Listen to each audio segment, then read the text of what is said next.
Good evening. Today is March the 18th. Right now it is 7:33, and I'm calling to order this evening's meeting of the Guilford Planning and Zoning Commission. For the benefit of those who have not participated in the Planning and Zoning Commission, our procedures are as follows. The Secretary will read the legal notice of the meeting as published in local newspapers.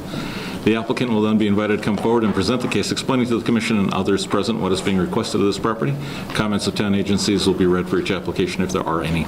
First, there are clarifying questions from the Commissioners, and then there will be an opportunity for clarifying questions from the audience. Next, we'll ask those who want to support the application to come forward. Second, we'll ask those who are opposing the application to come forward. As this is a public meeting, must be recorded. It will be necessary for speakers to identify themselves by stating their name and address before addressing the Commission. The applicant will then be free to leave or remain for the balance of the public hearing and the regular meeting, during which the Commission will try to reach a decision on each application. Each applicant will be notified in writing as to the decision of the Commission and has the right to appeal to Superior Court if desired. Decisions of this meeting are available the day after the meeting by calling the Planning and Zoning Commission office at 203-453-8039 after 9 a.m.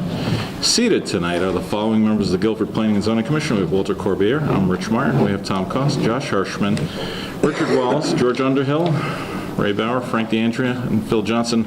The alternates are out tonight since we have a full house, so you two should participate in the conversation, just can't vote. We have George Crowell, Michelle Nazario, and Shannon Gale is recording for us. Mr. Secretary. Legal notice, Guilford Planning and Zoning Commission. Notice is hereby given that the Guilford Planning and Zoning Commission will hold a public hearing on March 18th, 2015 at 7:30 p.m. at the Nathaniel B. Green Community Center, Monunketuck Room, 2nd floor, 32 Church Street, Guilford, Connecticut, for the following purposes. Town of Guilford, Uncas Point Road, map 3 and 4, lot undetermined, zone Satcham's Head Association, the erosion control devices and sandbag coffer dam to protect adjacent tidal wetlands from construction. Jerry and Judy Thies, 10 Wingate Road, map 12, lot 9, zone R5, special permit accessory apartment to single family dwelling, section 273-19. Aaron J. Flynn, 124 Neck Road, map 25, lot 5, zone R6, demolition of existing home, ZBA approval granted 1/28/2015 to construct a home with 22.07% lot coverage. Receive and set public hearing date for 3/18/2015. Russo Real Estate, 421 Boston Post Road, map 48, lot 54, zone I2. Modification to special permit granted November 19, 2014 for dwelling units in industrial zone, section 273-49. Section 273-49A. To reduce number of apartments from 4 to 2 apartments. Receive and set public hearing date March 18, 2015.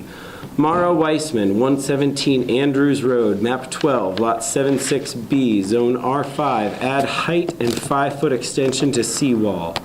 Request for exemption finding for work done on wall. A, receive and set public hearing date on 3/18/2015. Amend zoning code 273-2, table 5, and add 273-96 to allow propane bulk facilities by special permit in I1 and I2 zones, and delete from 273-21C provisions allowing propane storage in the CD zone. Copies of these applications are available for inspection in the office of the Planning and Zoning Commission, Town Hall South, 50 Boston Street, Guilford, Connecticut. At this hearing, persons may attend and be heard, and written communications will be received. Dated at Guilford, Connecticut, this 25th day of February 2015, Richard Meyer, Chairman. Thank you, Walter. Appreciate you suffering through that. I hear your voice going. Thank you. Okay. Can I get a motion to open the public hearing for Town of Guilford, Uncas Point Road? So moved. Second. All those in favor? You inform the audience of those applications that are going to be continued in case someone's here for that purpose. Oh, okay, yes. Russo Real Estate is going to be continued. Mara Weissman is going to be continued, and Lifelinks is going to be continued, so we won't be dealing with them tonight. And once again, it's Russo Real Estate, Mara Weissman on Andrews Road, and Lifelinks. So if anyone doesn't want to stay, they certainly can leave. Okay, George, are you presenting, or who's presenting for this? Mark. Yeah. Oh, Mark is going to. This is great. Good evening. My name is Mark Denny. I'm for the town of Guilford. I'm here to present the project to replace the culvert under Uncas Point Road between Old Stations Head Road and Colonial Road. There's an existing metal culvert, 30-inch diameter metal culvert underneath the road, 30 feet long. And it's flanked by two 30-foot long head walls, stone masonry head walls. And over time, the metal pipe is rotted and the stone head walls have collapsed. This project is proposed to replace the structure in kind. To replace the metal pipe with a 30-inch diameter plastic pipe and to rebuild the stone head walls. And the head walls rise approximately 2 feet above the edge of the road. This pipe serves as an equalizer pipe to maintain the wetlands at the north side of Uncas Point Road. And the pipe, it's just an equalizer pipe. It doesn't generate any stormwater or carry any stormwater. And this line in red here is the coastal jurisdiction line. It approximates the edge of the road approximately. There's no known endangered species in the area, and the work is proposed to be done at low tide. And there's going to be a sandbag cofferdam built around each end of the pipe in order to keep the work area dry. And it's deemed that this replacement project is consistent with the town policies and coastal area management practices as it maintains the tidal wetlands to the north. And some photographs. This is Uncas Point Road, and these are the two north and south collapsed head walls. Any questions? That's it. Makes it obvious. Can you go do it right now? It's dark. Can you go do it right now? Yeah, I know. Yeah, in the morning, So will you be able to, like you said, you're going to do it at low tide. Is this something you can do within one tide time, or? No, it'll have to be more than one tide, but we'll do this phases, like maybe Yep. one low tide, we'll put the pipe in, and then cover the road, then we'll work on one side, one head wall, and then we'll work on the other head wall. We'll have to phase it with the tides. Is the road going to be closed for a period of time, or just briefly? Probably won't be that long, but we'll probably close the road since there's no residents in this immediate area. Maybe a week, probably be closed. It's not going to really wouldn't be that long because it's a fairly straightforward project. Do we have to do anything to notify the residents it's going to be closed for a week, or no? Well, the engineering office can do that. They can send out notices and give for public TV and then notify the residents in the area. Good. Other questions, gentlemen? Kevin wrote a letter. Kevin wrote a letter? Yeah. What is You Kevin? might want to read the letter. Kevin, you want to present your own letter? Or do you want me to read it for you? Sure, no, I got it here. That's great.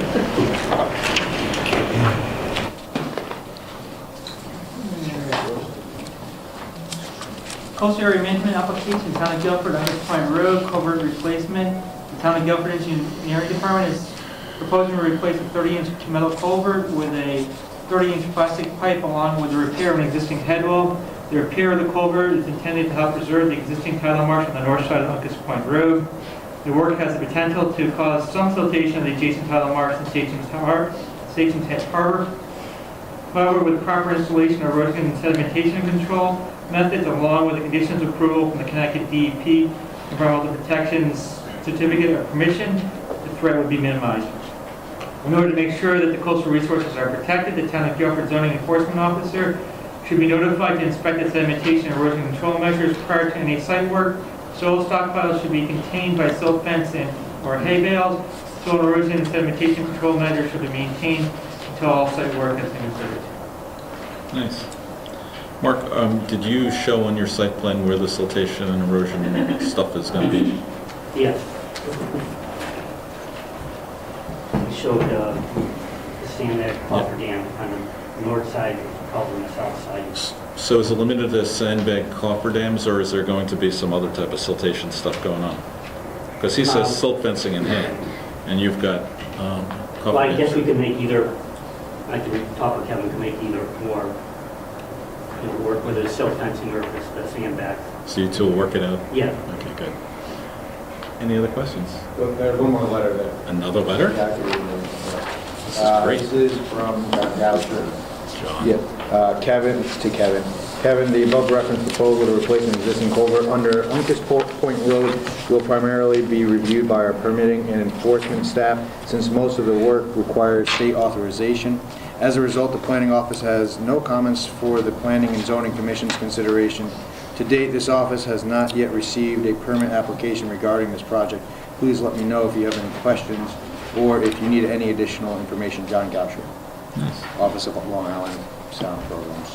So this is going to be a ways in the future, probably. Yeah, well, we're in the process of putting an application together for DEP to that from going out next month. So you're probably thinking about late summer, early fall? Probably out in the fall, yeah. Good. Tom? Good. Ray? Nope, all set. Frank? Sure? All right. Can I get a motion to close? Oh, wait, I'm sorry. Yeah. Does anyone have any comments or questions or? No. Okay. Now can I get a motion to, So moved. Second. all those in favor? Aye. Thank you. Thank you. Thank you, Mark. Good job. Can I get a motion to open Jerry and Judy Thies? Second. All those in favor? Hi! Come on. Do you have anything to tell us about this, or? No, I think it's fairly simple. We're taking an existing studio space and an existing closet and making a caregiver's apartment by adding a bath Yep. and rearranging furniture. Good. Are there any questions? You're gonna have a kitchen. We are going to have a kitchen. Fletcher Cameron's doing a little kitchen, and Mike Hood is going to be building what has to change. Okay. You're aware you have to expand the septic system? Yes, we are. We have to add 2 bathrooms. And you're okay with that? We're fine with that. No, there's no exterior work. No. We are going to replace some ancient windows in that room, but there's no footprint change or pushing out or anything. Good. Sure. A couple of letters here. Would you read one or two? One's from Dennis Johnson. Dated March 18th today, subject East Jerry and Judy, 10 Wingate Road, map 12, lot 9. The applicant's proposed apartment will increase the total number of bedrooms within the dwelling from 3 to 4. Adequate reserve area exists on the site to permit expansion of the septic system to accommodate the increase in wastewater flow.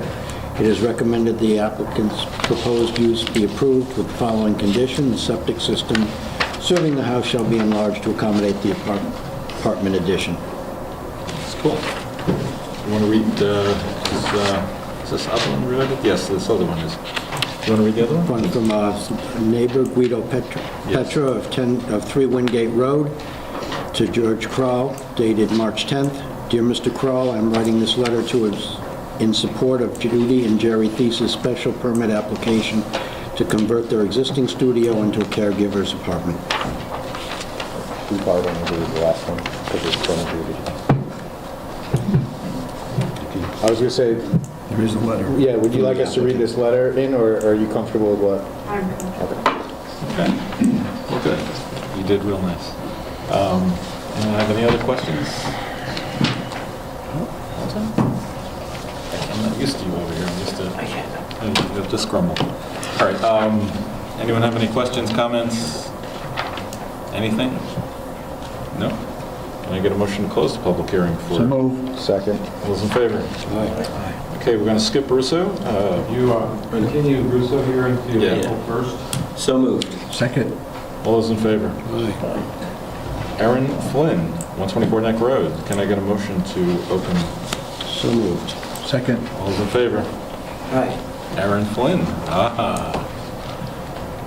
Good presentation. Huh?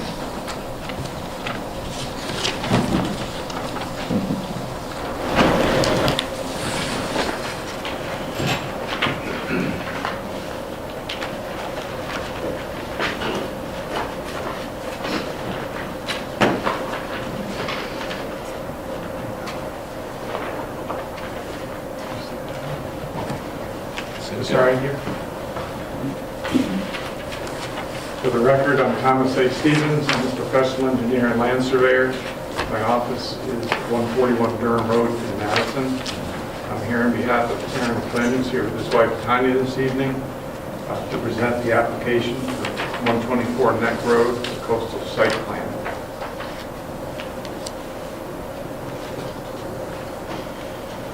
The lots on the south side of Neck Road is just over the Guilford line. It's in the R6 zone. The lot area is 8,491 square feet.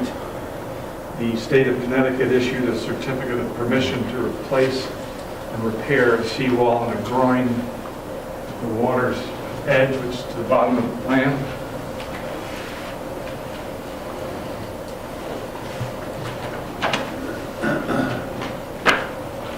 The certificate of permission is an 8.511 document, which is part of the file. I don't know if you reviewed it. I could pass one around.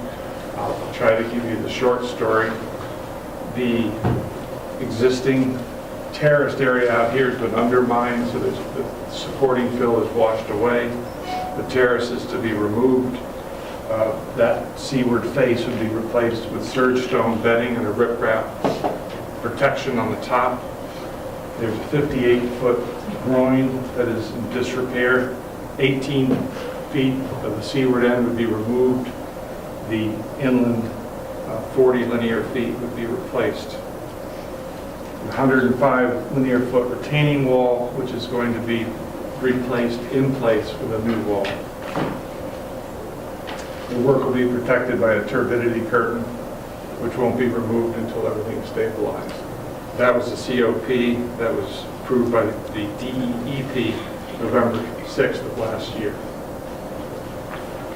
In January 28th, we received ZBA approval for the new home. There were variances granted for location of the house relative to building setback line, and a 1-foot variance was given for height. The lowest structural member on the new house, it's in a BE 13 zone. We're setting it a foot higher than required, which is, it's a safety factor, plus it's a break in flood insurance.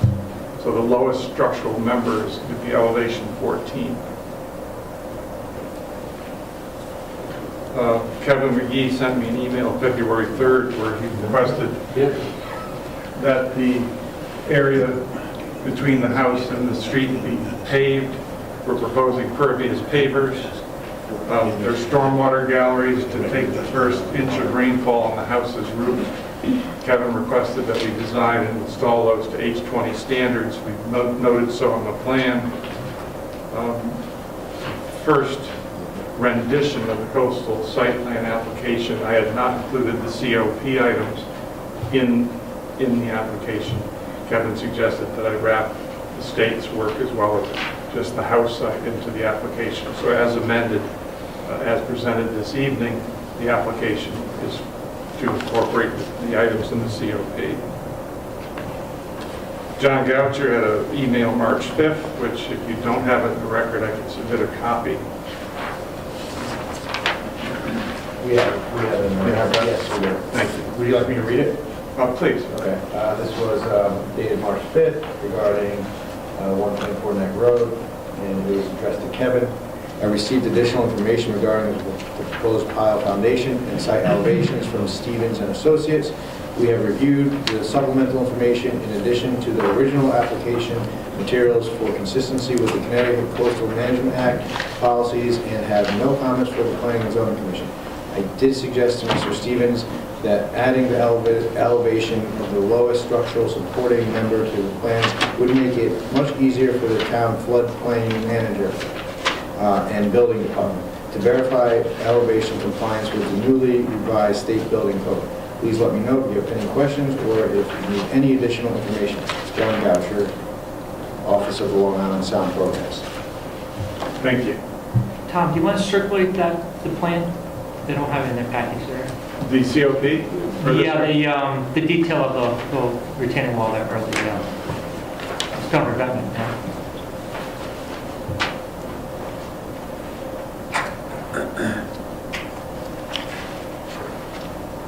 I normally have handouts, so I got lazy tonight. This is the one that called adds on, it, of right? course. I'm trying to place this house. Is this one already up elevated and they're raising it more, or is this down? No, it's at street level. This is, I'm just going to open this to the easiest I came within a whisker of doing this 1117, just this one sheet. But if you pass it this way, you'll get a sense of it. I'll start with just if I can explain that the top is what they call pre-existing. It shows the entire cross-section of the cross-section through here before there was any damage. The next one shows the patio area all washed out underneath. The third one shows what's being proposed. The next three are the groin, which is 58 linear feet. The last 18 feet now are just posts with no horizontal members. What's being proposed is 40 feet of new. What they did in effect was take the 40 feet that survived the storms and elected to replace that. They took the 18 feet, they're going to pull the post out and let it be. As a general question, have you at any point contemplated, for instance, a 2-foot elevation variance in order to place the lowest structural aspect at 15 feet? Or you thought that it was most appropriate for insurance, the sweet spot was 1 foot of freeboard above the requirement? 1 foot seemed like a reasonable request to the zoning board of appeals. I don't know, and I don't want to talk about too many things I don't know while being reported. I think the insurance gives breaks up to 3 feet, and then it perhaps becomes moot above that. But we thought it was a reasonable request of the zoning board of appeals. I'll certainly talk about the COP as it goes around. There's a letter that Dennis Johnson, the health director, has sent to the zoning board of appeals approving the location and the design of the sanitary system. I don't know if that's part of your record or if it needs to be for coastal site plan, but that's the system's received his blessing. I'll testify to that. Stormwater retention, the existing house had no provision for stormwater retention. What we're doing to the east of the house is putting in subsurface galleries that will retain the first inch of rainfall on the roof. And that is the one that Kevin referred to. He wanted to be able to withstand a car parking over it, so we've designed it to do that. Kevin McGee had a letter, today's date, which will be read in by you or Kevin, but just I'll paraphrase the letter. It has suggested conditions of approval, and I've talked to my client. We're certainly going to revise the plan along with the suggestions that Kevin's made in that letter should the commission choose to approve the application. Also, the elevation, the structural elevation of 14 shows on the structural plans, which are part of the application. I would also add that on our plan in a more in a conspicuous spot, so that there'll be no question as that's the minimum supporting elevation. The view lane is on the plan already, Kevin. You missed it.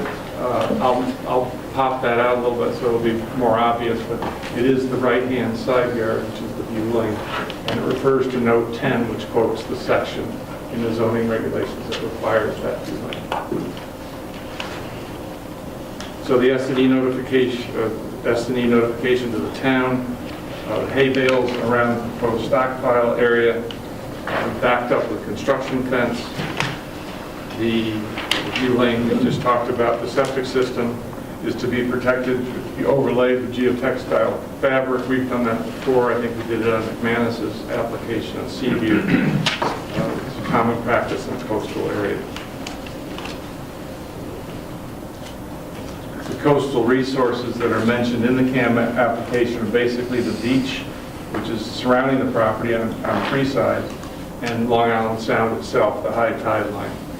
And they're shown on this coastal site plan, which is referenced.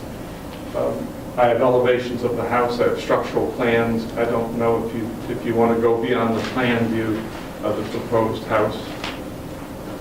I'd be glad to flip a couple pages if you'd like. Is the house that's going to go there, is it smaller than the existing house or larger? It's slightly larger. The existing house is 1,367 square foot of coverage. The new house is 1,874 square feet. The floor area of the existing house is 800 square feet. The new house is 2,547, which is right at the zoning limit. So there's no variance required for that. So the old one was 800 and the new one was 2,500? Yes. There was a previous, before I bought the property, there was a previous plan approved by zoning, and there was also a previous CAM approval for that structure. So what we've done is try to remain within those boundaries as much as possible, and actually we've made improvements to the original plans. So that's one of the reasons why we had our zoning board of appeals approved, and we're basically just carrying through those original plans to here, along with the updates that we need. I mean, with those variances, it's as of right. You're as of right, you're within bounds with those variances granted to do what you want to do here. This is, Yeah, yes, yeah. absolutely. That's conforming, it's conforming. Yes. But I'd be glad to go show structural, design or house plans Yeah, themselves. at least with regard to the zoning code, I mean. If this could, with a With variance. regard to the zoning code, you're in full conformance. Yes. Ray just mentioned that it's a conforming structure. It's not a grandfathered, non-conforming structure. No, it's brand new to be demolished. The existing structure will be demolished, and this will be brand new construction.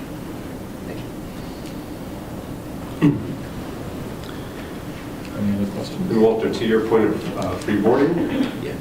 I would, I'm an electrical engineer by trade. I would definitely consider raising the structure more, but I'm kind of capped on the top, and, the current zoning doesn't kind of allow that. So, if I could get that, sure, I would definitely consider freeboard space. Yeah. That is one of the things we're sort of working towards, is increasing the height so that people can go up higher. What else you got? Anything else? You want to see pictures of the house, not pictures, renderings? Of course. I'd love to see it. Now that I don't have handouts, I'll show you everything, and then that's the sanitary design that was approved. I've highlighted the design because it was there to Dennis for that approval. The structural plans, the second sheet, is for the record S02, calls out the elevation 14, which was one of John Goucher's comments, but I think it's appropriate that that also be on my site plan, because whoever's going to build it, that should be conspicuous location. The renderings of the house, the front, the north elevation, this is the street side view. Bad angle, it's on, but this is the west, the west elevation is on the bottom of the sheet. Water view, and this is the east side elevation. Part of the requirement for the house is that CL&P has to have a platform to read their meter, so that's part of the ZBA application, both in coverage and location. They don't want to work hard, they want to walk up the steps and have a platform to read the meter, so that's part of the site plan. Is there a garage with this front? There'll be a garage underneath the front, yes. As part of the town engineer's comment, he wanted pavement or hard surface, a permanent surface between the house and the Is that a single or a double garage? Two-car. two-car. Garage? Two-car. I have to get the same answer as the client, if you kind of bad at It's rough. It's in reverse this, I think. Well, it's a picture. Yeah. It's a nice house. More questions? Phil? Nothing? I mean, if you wanted to go up higher, you'd have to go back to the ZBA, correct? Yes. So he can't go much higher. You sure? He's got a letter of support from Dennis Johnson, the health code. Would you mind reading? Sure. Dated today, March 18th, subject Aaron Flynn, 124 Neck Road, map 25, lot 5.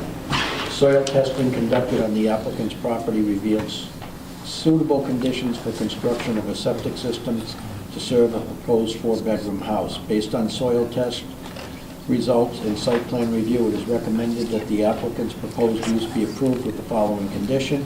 A new septic system for the house shall be installed in accordance with engineered design plan prepared by Thomas Stevens and Associates prior to issuance of certificate of occupancy. And there's a letter that Kevin, that was already mentioned. I don't know if you want to read it or if you want to just talk about it. I'll go through it for you.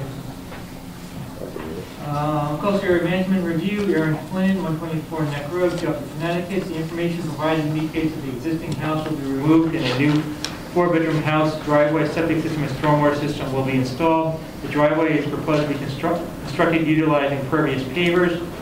The property is located in a FEMA wave velocity zone, elevation 13, and is subject to erosion from coastal storms. The construction of the first floor is shown to be above the FEMA wave velocity zone. As part of the project, the applicant is proposing to remove the concrete terrace/bulkhead located adjacent to Long Island Sound and replace it with a riprap slope.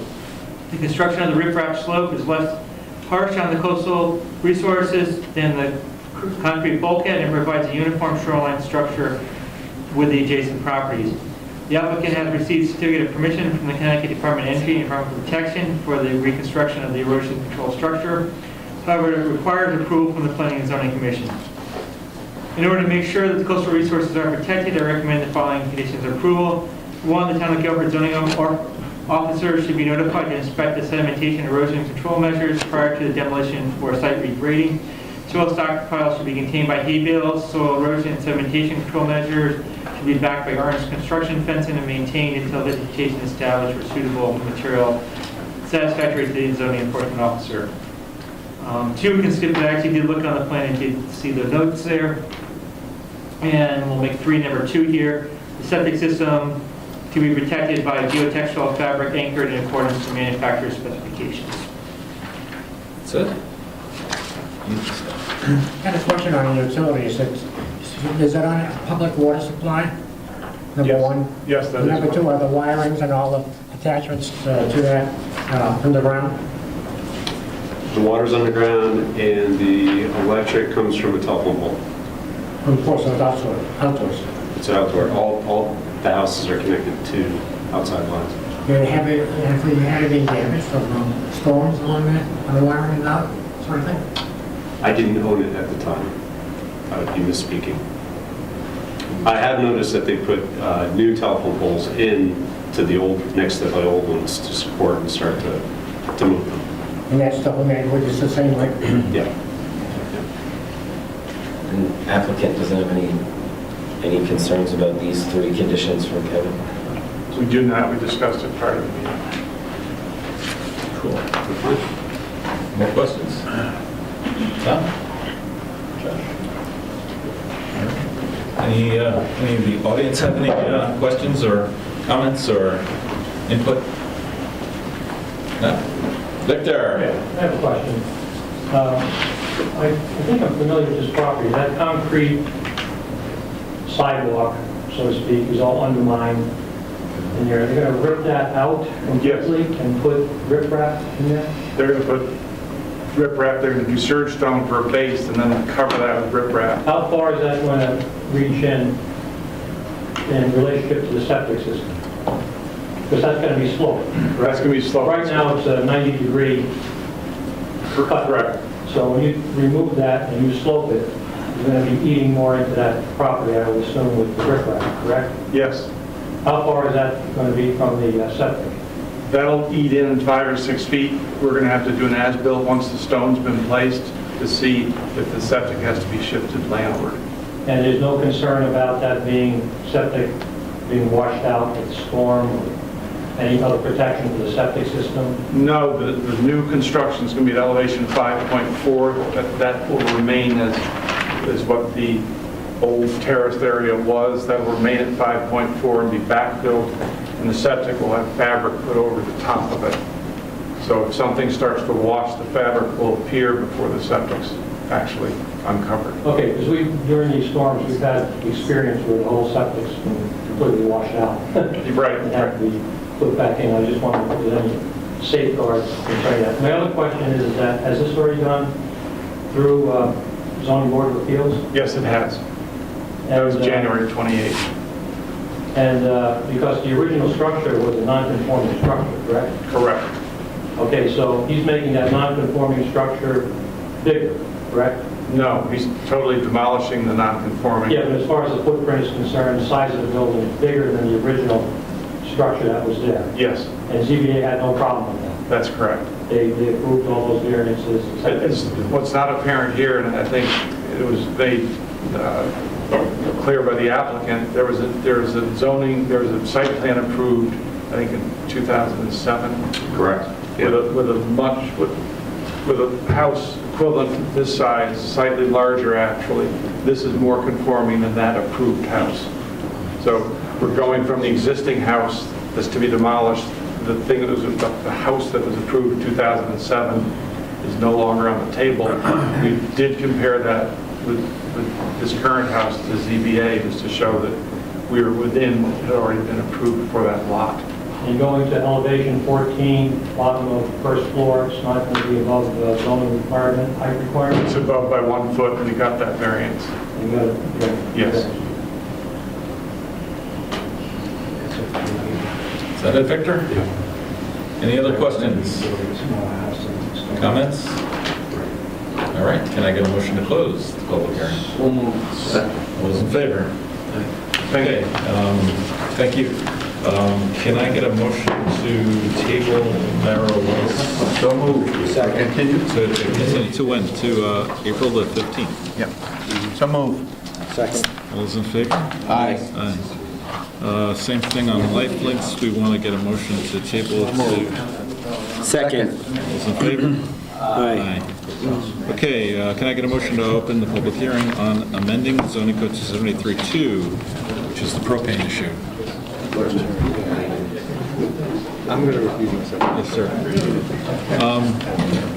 George? Josh is going to step out. Okay. You want to step in? Yep. Thank you.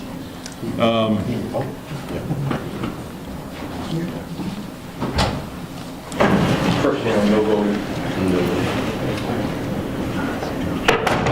Get that look in your face. George? That thing in my throat. Okay. Can I... Exchange all night. Okay, we didn't have a vote to open this yet. Move to open. Second. All those in favor? Aye. George? I'll leave you all a copy of a document labeled dated draft February 11, 2015, proposed amendment to the zoning code regarding propane storage facilities.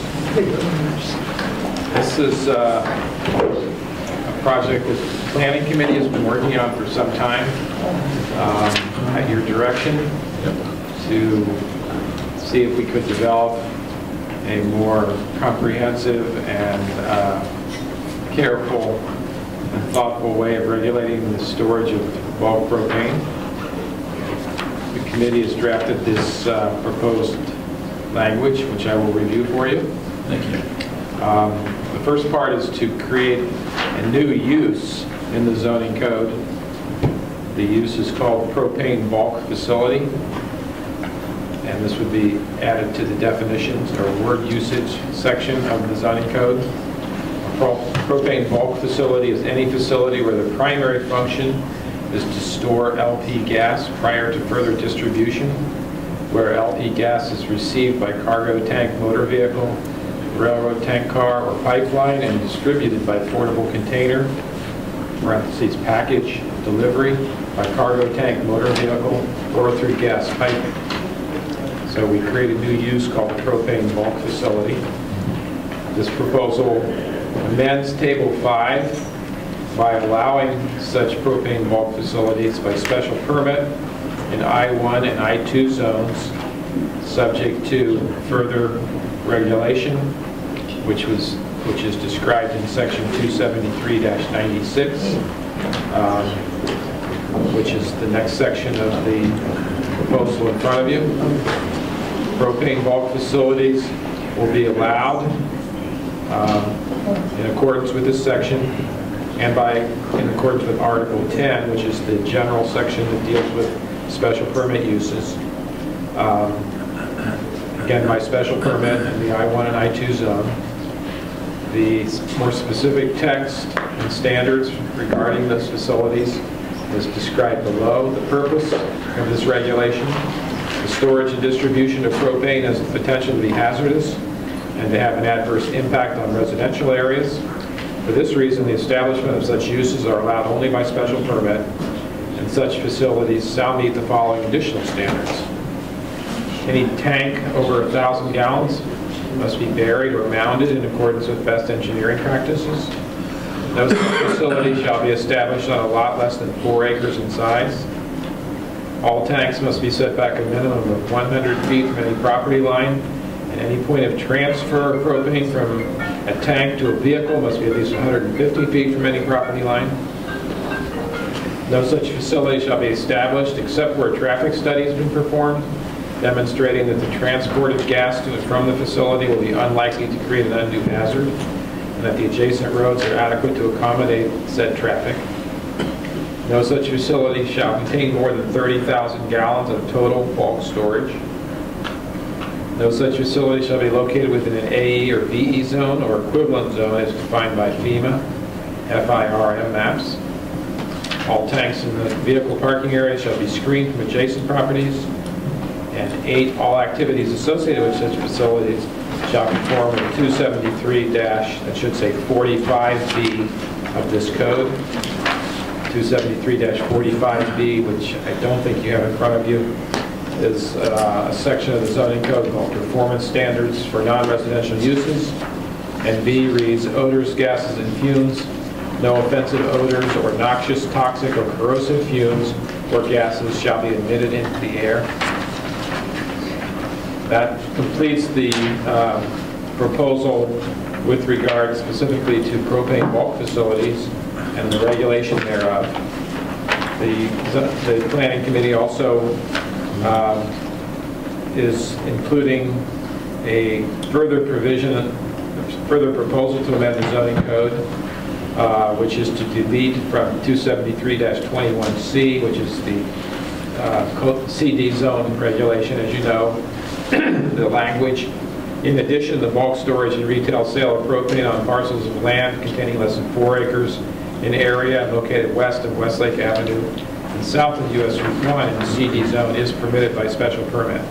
So this proposal would allow by special permit, subject to the restrictions I talked about, propane bulk facilities in I-1 and I-2 zones.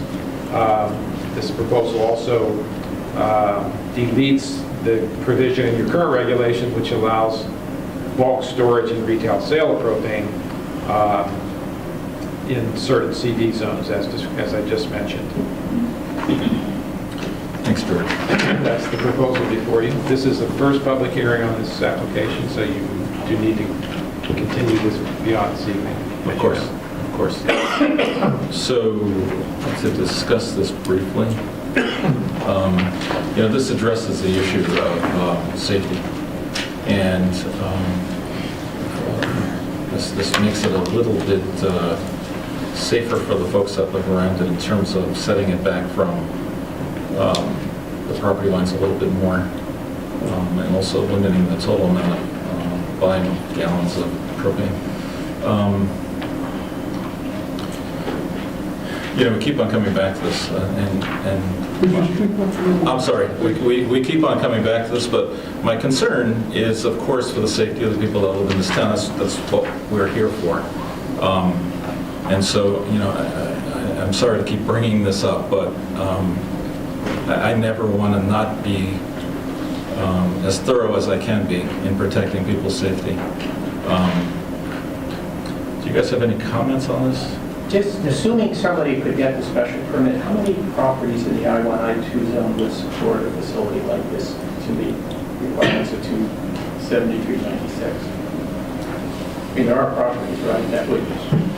Clearly, the industrial zone on the north side of I-95 between State Street and Goose Lane would accommodate this. The two criteria that are sort of most relevant and specific are no facilities in the A or VE zones, which essentially means no facilities would be allowed in any of the coastal areas, low-lying coastal areas, such as Soundview Road in that area. Also, 4-acre minimum site size is a further restriction. So this would require that any such facilities be located out of the coastal area, basically, pretty much, and places where there's a generous amount of land, such as the property on the north side of 95. So there are properties Yes. that could be in. So, yes. Just one other question. What was the rationale for not putting it in the coastal areas?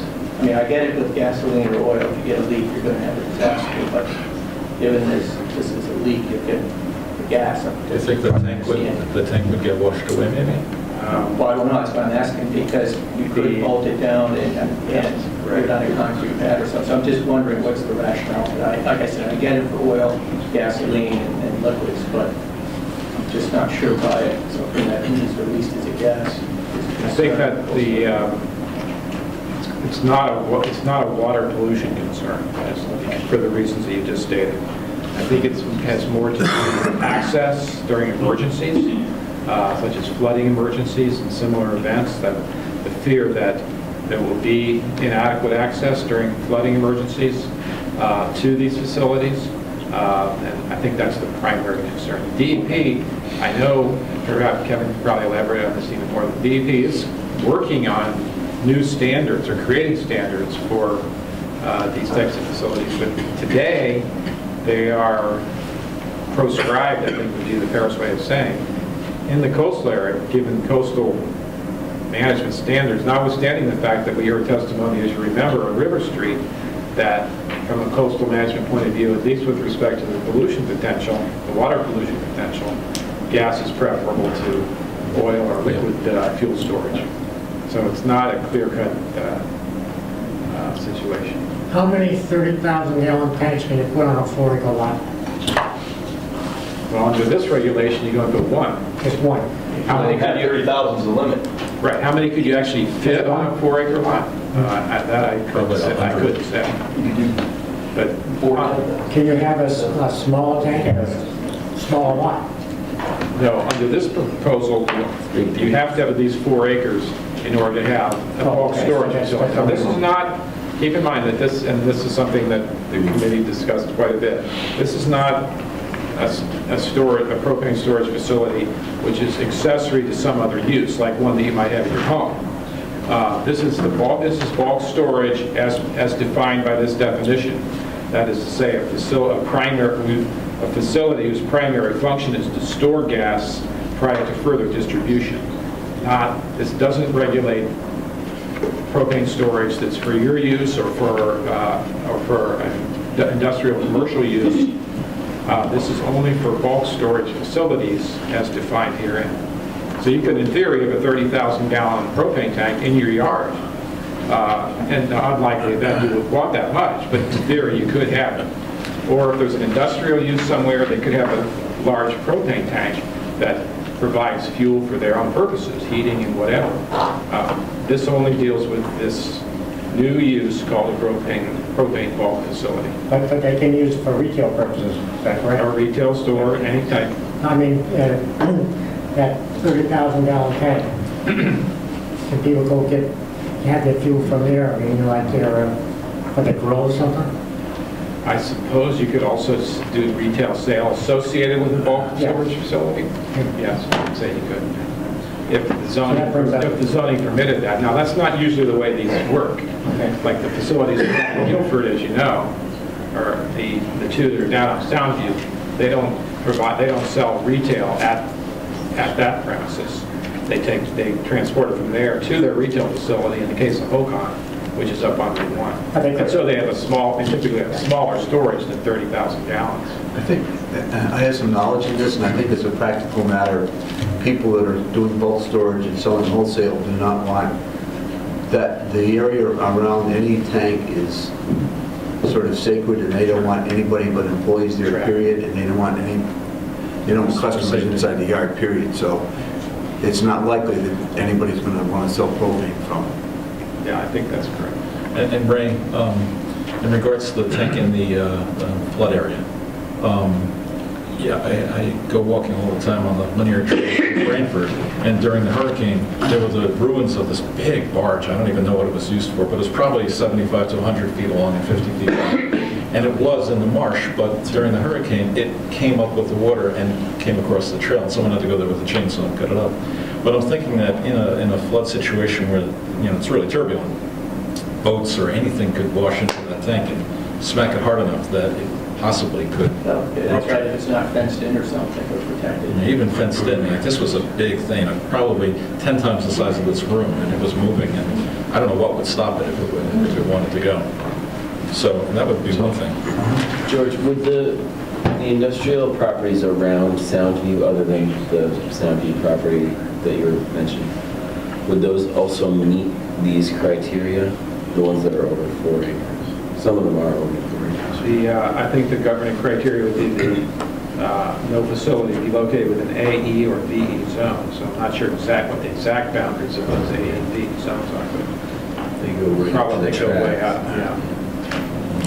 So, if I understand correctly, I could have a 1,000-gallon tank at my house in a neighborhood, or a whole bunch of them in a neighborhood, all above ground. And the only place we're going to require a 1,000-gallon tank to be buried is in an I zone. Only when it's part of the propane bulk facility, not when it might be associated with some other industrial use. It's only the propane bulk facility where these criteria are operable. Can you talk briefly about the advantages or disadvantages of the mounting and burying versus overhead and open storage? I'm not an expert in this. Experts have recommended that they should be buried. And I presume it's for safety, and that's always preferable. That's what I've been told. Any other questions? For sure. Questions now? Walter? Okay, I'm going to open it up to the public for questions or statements, but Alan Brown has told me he has experience in the propane field. Yeah, I got a couple of questions. You're backwards to me. Give me this again. Now, what are you telling me that you want to limit what? What are you saying on this? If you're backwards to me, I'm sorry. just give me a quick rundown. Quick summary of what this is. Don't bother reading. Under our current regulations, under the current zoning regulations, bulk storage of propane or a propane bulk facility, as I've just defined it, are not permitted anywhere in Guilford except for one spot over on the west side of Route 1 at the corner of Moose Hill Road and Route 1. There's one location there where bulk storage is permitted today. Nowhere else.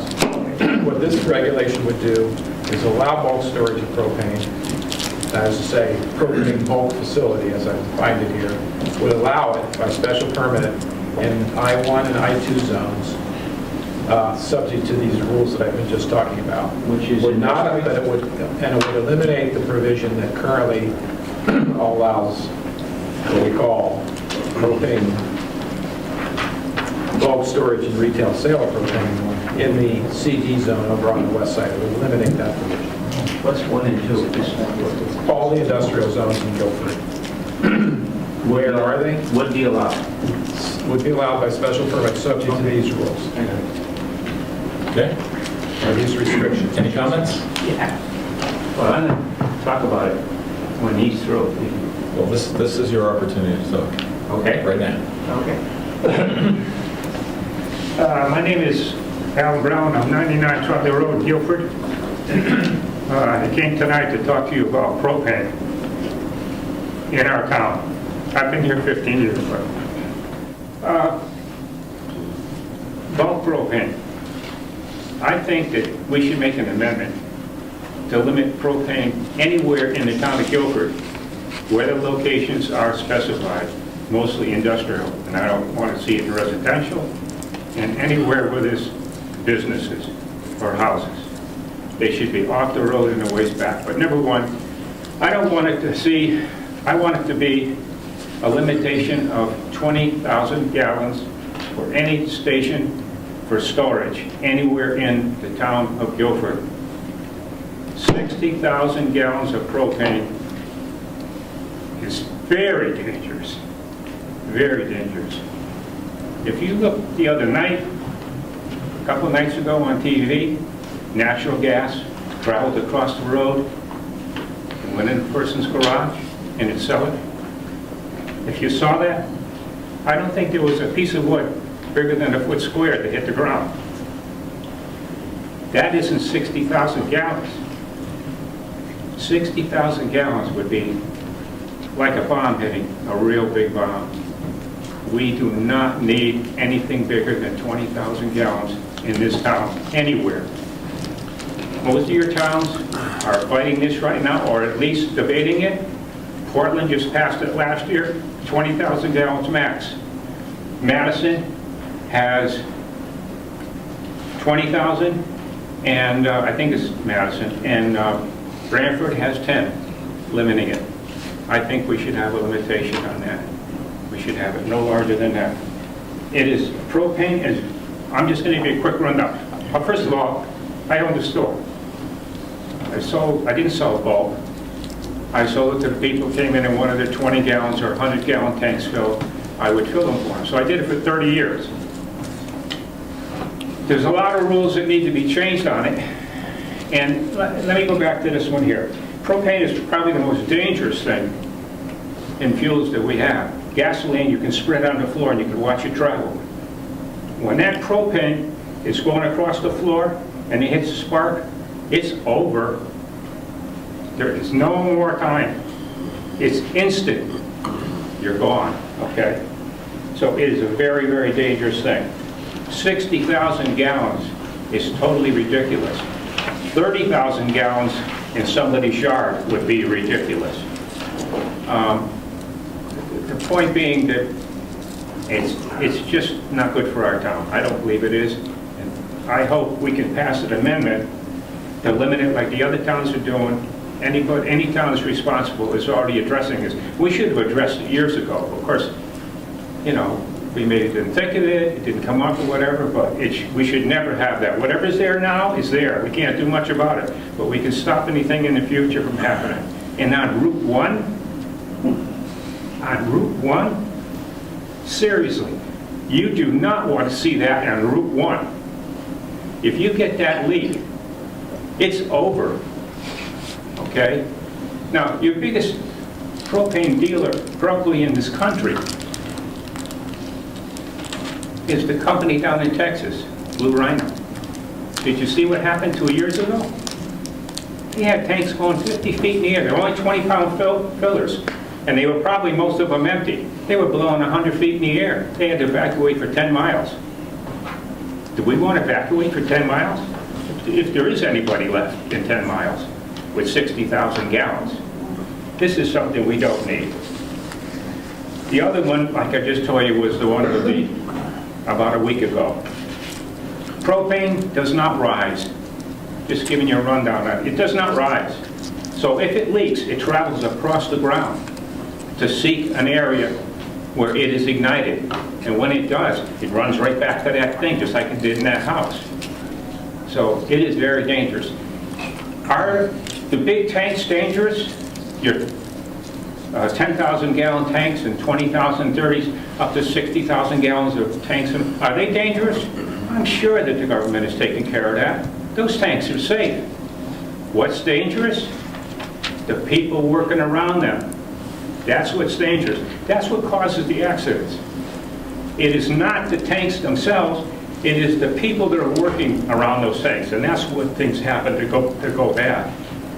So we don't need that. All right, we don't need it. And I know they take a lot of time in making sure that these facilities are built right and everything's done right, but it just takes one mistake. Like I said, I've been in there for 30 years. When I first started getting into it, a friend of mine had another place. His name is Mickey Finn on the Berlin Turnpike. He was selling propane. He stopped it. And this is what happened. This is a quick rundown. Somebody came in to fill their tank. And by the way, the fire marshals approved this. Someone came in to fill their tank, and then he went down to fill it. The kid go down to fill it. Somebody else came in with a tank and decided to fill his. Went down to fill the other tank. The guy that was coming in second, he was just the first guy that was doing the tank, started to release the tank. When you release a tank after 20 pounds, it blows off whatever propane is right near the nozzle, all right? The guy walking over with the second tank had a cigarette in his mouth. This kid went to the hospital, okay? So, and another thing, in my own store, I went out in the back one day, and there was a guy filling my tank. It was a bulk storage place that was filling my tank. And the guy standing about 20 feet away with a cigarette.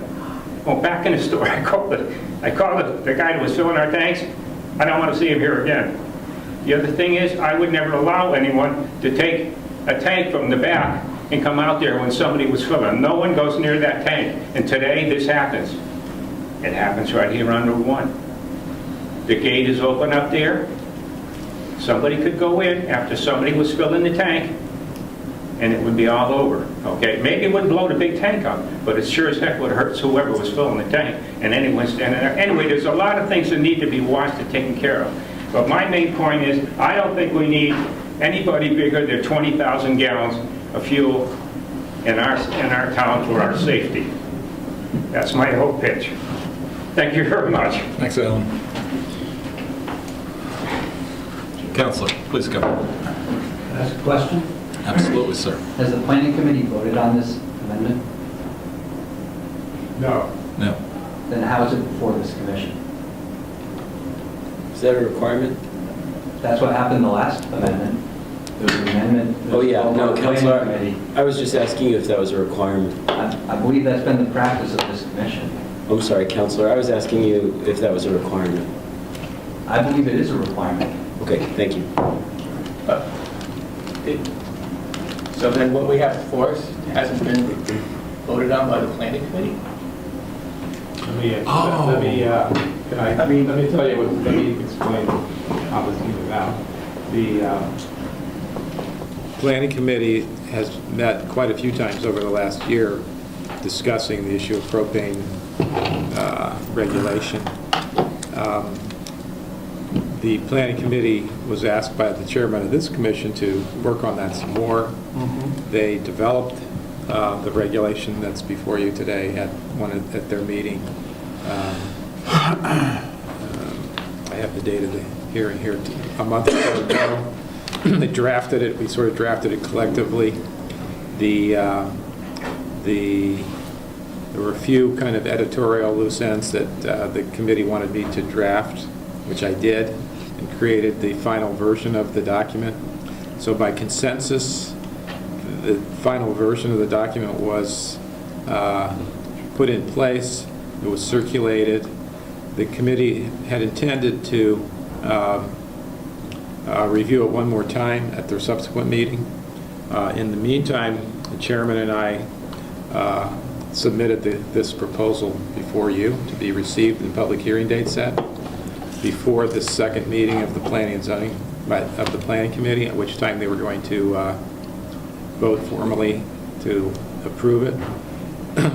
By the time it got to them, it was clear that was probably not appropriate, because at least two of the members of the Planning Committee were also members of the Planning and Zoning Commission, so it didn't seem like the correct thing to do.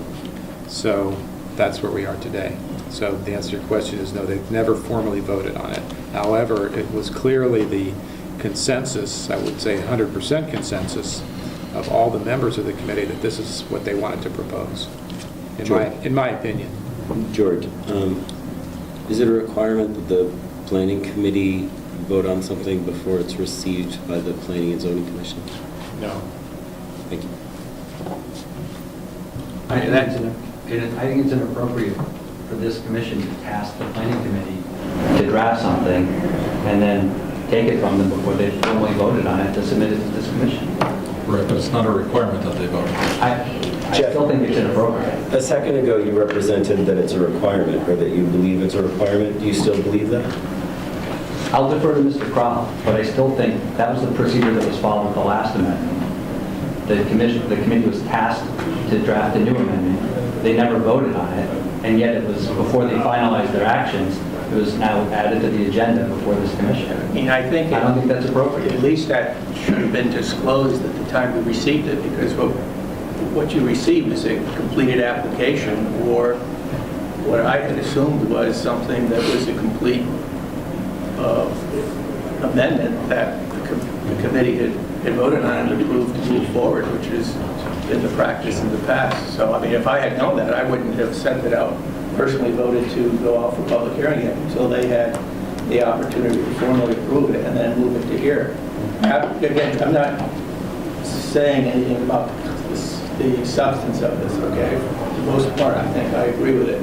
But I just think to do this appears to have, doing the same thing that some people have criticized this commission for in the past in terms of attempting to rush something through without the appropriate approval. So, I mean, I don't know what we do now, but it's, if I had known that, I would have asked the planning committee to finalize it, vote on it, and then we would have taken it up and sent it up for public hearing. Because so far it was just opinions that they wouldn't make any changes to it. And indeed, we've heard some input from this gentleman talking about various limits that they might have considered at that time. So, Counselor, I just would like to ask for just for the record, whom you represented at this time. I'm not representing anyone. Thank you.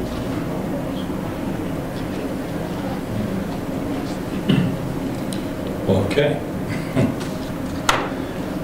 So what are our thoughts about how to proceed?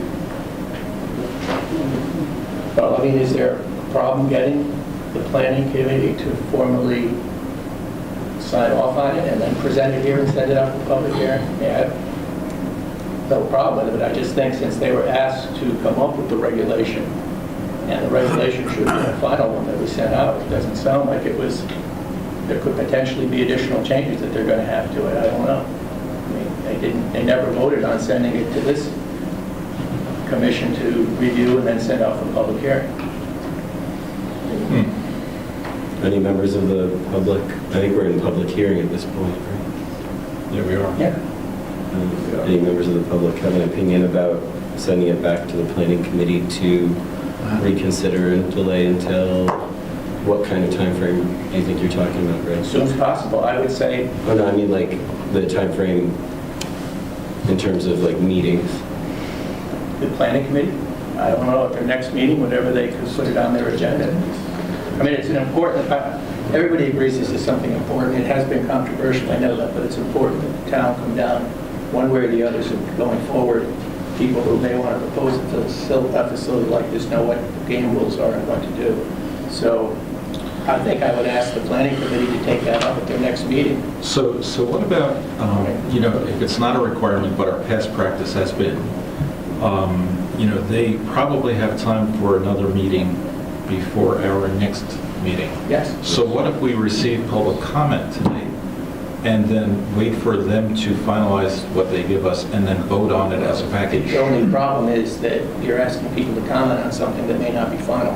So We had a planning committee meeting last week. Did they? The intention was to vote on it. However, it was awkward and problematic for several members of the planning committee who are members of the Planning and Zoning Commission to discuss an application that's actually pending, which is already before the Planning and Zoning Commission.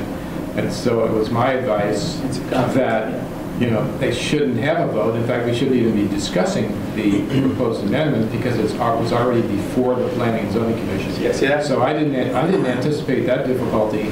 So And even with the recusal, we wouldn't have nothing. with the recusal, we wouldn't have had No, I think quorum. that's what happens when the cart gets before the horse. I guess. So I'll take responsibility for that, for not anticipating that might actually be the case. When the chairman and I discussed putting this before the commission, I realized that there would be another planning committee meeting before the hearing, and so I figured there would be an opportunity for the planning committee to vote on it and discuss it further, maybe even make some further amendments, but I didn't think they were going to do, because this was vetted pretty carefully by the committee. I didn't really anticipate any changes. It was quite clearly, as I said before, the clear consensus and unanimous consensus, I think, on all the members of the committee, that this was the text that we wanted, but we didn't vote on it. So By in the light time of we that- got to the point of voting on it, it was already before the Planning and Zoning Commission, which then, the better part of discretion being the better part of whatever that figure of speech is, I think you're right. they shouldn't have voted, they shouldn't discuss it at all, so we just tabled it and moved on. So which put us in the sort of awkward kind of dilemma that we're in right now. So the only way that could be resolved would be for the commission, I think the commission is essentially the applicant here, for the commission to withdraw this proposal, send it back to the planning committee, and ask them to do their due diligence or whatever, vote on it, come back here, and then re-advertise it. But we would have to vote on that because we actually cannot vote tonight. We have to hold a second You hearing could at this vote to, point. in my opinion, you could vote to withdraw the proposal. It was your proposal collectively to do this, so you could vote, you could decide you're going to withdraw it, just like any applicant, any point in the process can withdraw their application. Is there a meeting between now and the April 1st meeting, George, for the planning committee where they could take this I up? can't remember, Phil, and do you remember what the date was? Did we set a date? So last Tuesday, So that would be whatever that date is. So there is another meeting that they can vote on it. But we can't remand it to a committee that has no quorum, that then cannot consider it and can't I send think it you back. can, I think you can as long as the proposal's not If it's withdrawn here, before the planning and zoning. if it's considered The other withdrawn option- here, Maybe the other I mean, option it you're goes putting nowhere to is once that it's there. Phil and I believe the problem is, Richard don't participate in the meeting, and I'm not, would we have a quorum of the members if they weren't there? well, no, once, if you were to withdraw this That's not a problem. and send it back, everybody can participate Yes. because it's not, Right, that's the So why didn't they vote on it the last time if it wasn't? because that's you're not supposed to discuss amongst you anything that is an application that's pending before the commission. I think Unless that we it's should vote. ex parte like Yeah. that. It has to be at the public hearing once it's here. I think that really the second hearing is the appropriate time to vote on whether or not withdrawal is the option. I think that at this point, it just comes off as, and I know you're not trying to do this, Ray, as an attempt to delay. No, I think But if we did it at the second hearing, when the option is either to pass or to vote it down, we can also vote to remand it without prejudice at that time. But if we were to do it now, then it would seem as though, and like I said, I'm sure you're not doing this, trying to keep on rolling it back to And farther and I'm farther sure dates. you're not trying to rush this through without having a vote in the planning committee either. Right, because there will be two hearings, Short-circuit certainly. the process. To me, that's just going to actually waste more time because you're taking up another week, another 2-week period where you're going to vote on it. It could be another month. I think if you're interested in actually moving the process forward in a timely manner, it would be better to send it back at this point so that you don't waste an additional hearing and then have to conduct the public hearings again. Would we have to reconduct the public hearing if we were to vote it up or down at the April 1st hearing, George? Or would that be the final? Well, I mean, I don't understand that question. I'm just confused. How would it be a waste? Until you've had the second hearing. Right, and once we have the second hearing, do you think that's adequate time for the public, right? Or do you think we need more time? what I think is we don't have something before this commission that was voted on by the committee that we charged with coming to us with something. And that was not disclosed to the commission when they voted to receive it and send it out for public hearing. Had I known that at the time that this was brought forward, at that time, which would have been a couple of weeks ago, I would have said, please send it back, have them vote on it. Once it's finalized, we'll take it up, and we won't have the problem that we're having today. So this is by no means trying to delay the process at all. It's trying to actually move us along faster. I just think that what's happened here, I think Jeff has a point. I mean, that's my opinion. I don't know what other people think, but, I just don't think the appearance here. One can say, like you were saying about appearances, and I know this isn't the case, but that this is being rushed to a vote sooner rather than later without having the planning committee vote on this, which is what should have happened. And I don't think there's any disagreement about that, and I think what's happened is the way this has gotten here is not with full disclosure. And I don't think that was intentional. Do you think the second hearing will provide adequate disclosure for the public? What I'm telling you is, it doesn't, that's not the point. The point is, you've got something here that you're discussing that hasn't been approved by the committee you're charged with bringing it forward. That's the point, not about disclosure. If this could go back to the planning committee, and if they were to vote on it and send it to us at the next meeting, we could receive it, send it, set a time for public hearing at that point, and move forward with it. I mean, I don't see what... And it wouldn't be appropriate to refer it to them and then hold our second hearing on April 1? Well, no, I think you lose several members of the committee who then cannot participate in the discussion. Right. Yeah, I think so too. It is a conflict because they're not supposed to discuss it outside of a public hearing in the commission when it's before the commission, as with any application. So how should they have done it without a quorum? They would have had a quorum if it wasn't before us, because everybody could have participated. So if they had had a meeting and voted on it prior to it being recommended to the commission to send out for public hearing, there's no issue whatsoever with the board. That's what they're charged with doing. And you wouldn't have been concerned about the appearance of them having just voted on it at the planning committee and then No, voting not at all. again? I mean, you're on the zoning, matter of fact, you're chairman of the zoning committee. I don't have a problem if you vote on something in the zoning committee and recommend it come to the full commission to go to a public hearing. That's standard operating procedure. That's not a problem at all. I mean, all of us participate on different subcommittees. But when we referred something without a quorum from the zoning committee, there was no concern, right? No, that's a different issue. Are you saying there wasn't a quorum at the zoning committee meeting? We supposedly did not have a quorum for several items that we presented to the Planning and Zoning Commission. The Planning and Zoning Commission was fine with that. That's right, but to not even have a vote on it. I mean, the difference here is there wasn't even a vote. Okay. I think Walter is saying there wasn't a vote on the zoning commission issue. Well, there was. There was vote. We didn't have a valid... You may not have had a quorum, but you voted on it. But we didn't have a valid vote in the same sense that the Planning Committee has not had a valid vote here. No, that's not true. I mean, you took a vote on it. Here, there wasn't even the opportunity to vote. So I don't know if what we have before us is the final version that they would... I mean, again, this is my concern. I wasn't at the committee meeting. Neither was I. So what was did they go to have a meeting and several people disqualify themselves, or were they asked to disqualify themselves, or? I think what happened... Phil, you were there. What happened? I was there. As was George. Basically, when we learned that the application was before planning and zoning, it was made clear that we really can't discuss this.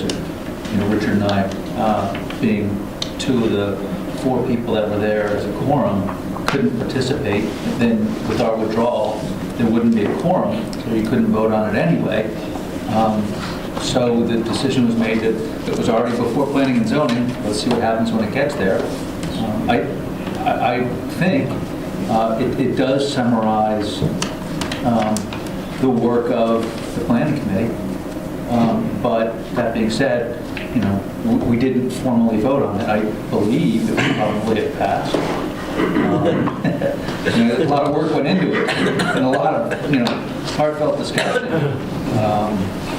But I think in an ideal world, it would be nice to have had that process go through the vote and then come here. Yeah.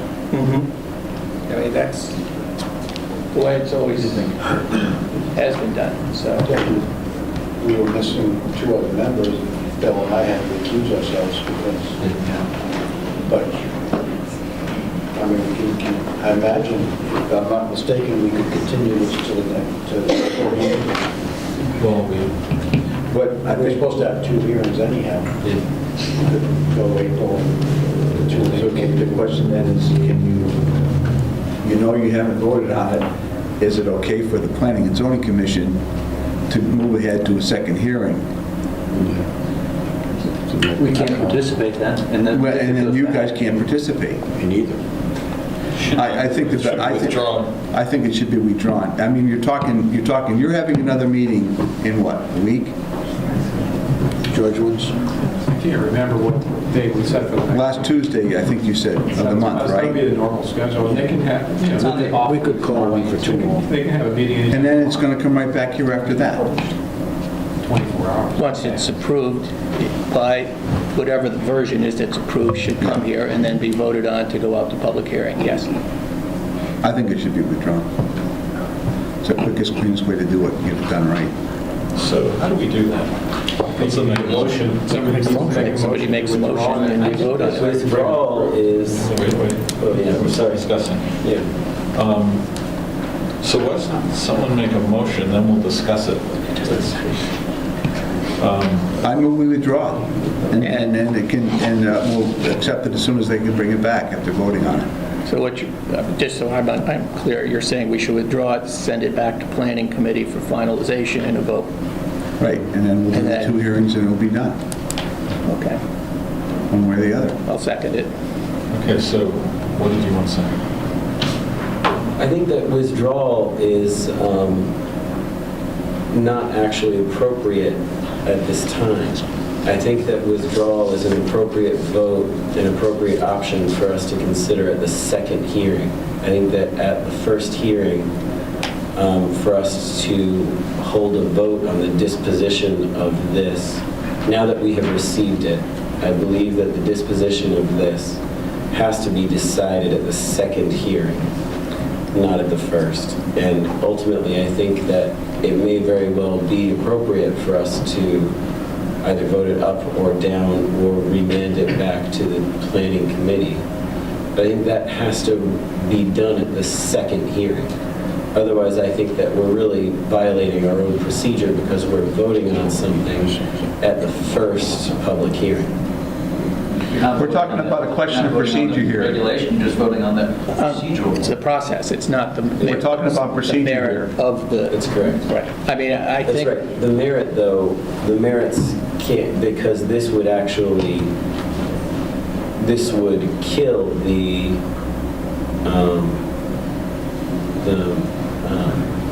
proposal for the Planning and Zoning Commission until such time as someone else proposed it. That's right.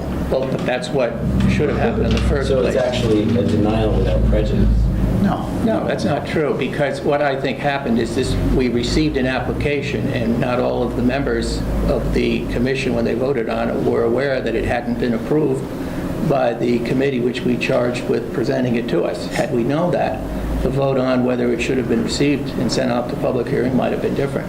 So I think all we're saying at this point is to send it back, follow the appropriate process, and then we'll take it up on the merits. I mean, And you'll be there. We'll all be there, hopefully. Okay.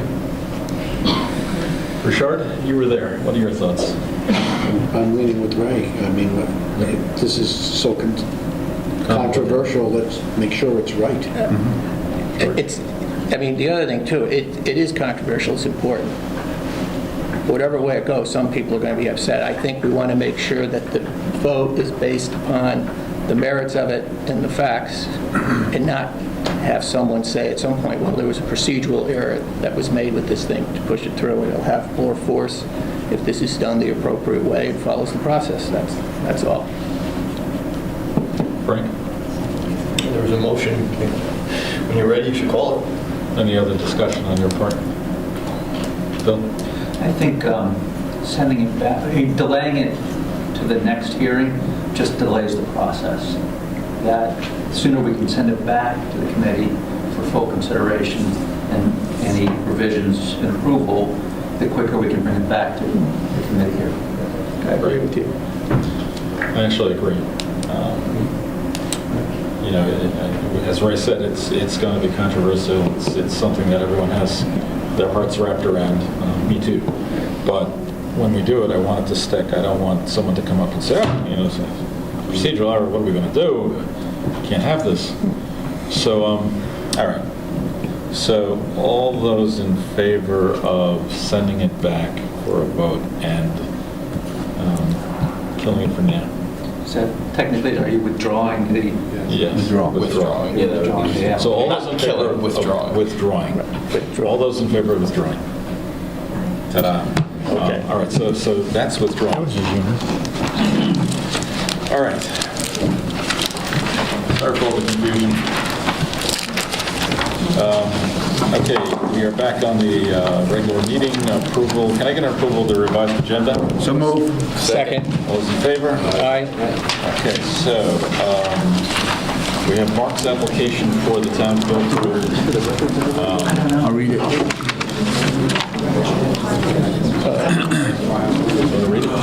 I have a motion voted that the Guilford and Planning and Zoning Commission approve a coastal area management site plan for the town of Guilford for erosion control improvements at Uncas Point Road, as shown on a application dated January 21st, 2015, prepared by the town engineer. The application is approved with the following conditions. There are none. No, I think there were, Kevin has some conditions. Oh, yeah. Did you have it? Go ahead. Yeah, read it. Read it. The town of Guilford zoning enforcement officer should be notified to inspect the sedimentation erosion control measure prior to any site work. Soil stockpiles shall be contained by silt fencing and or hay bales. Soil erosion and sedimentation control measures shall be maintained until all site work has been completed. That's it. I'll second it. This application is approved based upon a finding that it conforms to the zoning code and is consistent with the coastal management policy of the state of Connecticut. I'll second it with the additional. So what, any other discussion? Last minute talking. No, I think it's well thought out, and I think having the conditions that Kevin proposed makes a lot of sense to approve It's that. got to be done. I mean, you saw the pile of rocks. It wasn't even a head wall anymore. It's a disaster. So, and Walter's comic thing about getting it done tonight. I think maybe they should. They might do it tomorrow. Maybe they should. There's no overtime left in the...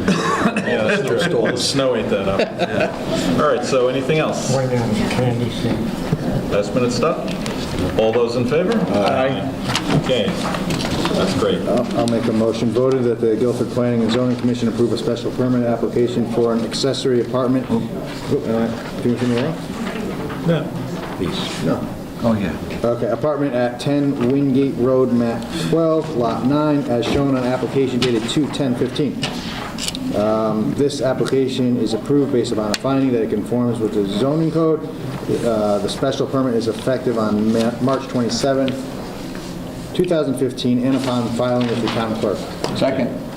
So do we have anything else on this? This was pretty straightforward. It was just inside, second kitchen. Yep, they roof, realize they septic. do need to expand the septic system. They've agreed with that. So they're on board. Problems with the neighbors, so it seems like it's No, reasonable. good. Anything else? All those in favor? Aye. Congratulations. Who was the second on that last one? Tom was. Tom. Okay. Next up, we have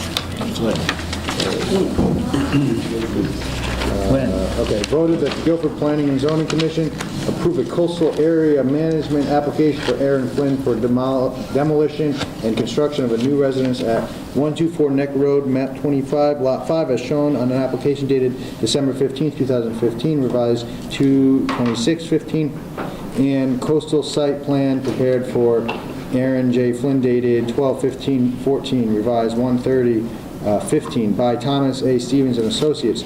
New residence at 124 Neck Road, 7 sheets dated 12/9/14 and 12/22/14 by Pigliero, Bartels, Sahad Architects.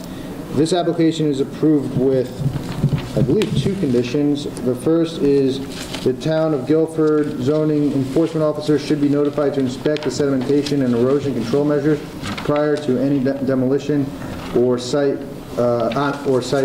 regarding soil stockpiles should be contained by hay bales. Soil erosion and sedimentation control measures shall be backed by orange construction fencing and be maintained until vegetation is established or suitable material is installed to the satisfaction of the zoning enforcement. And 2, the septic system shall be protected with geotech fabric anchored in accordance to manufacturer specifications.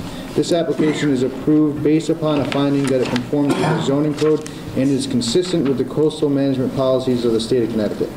Okay.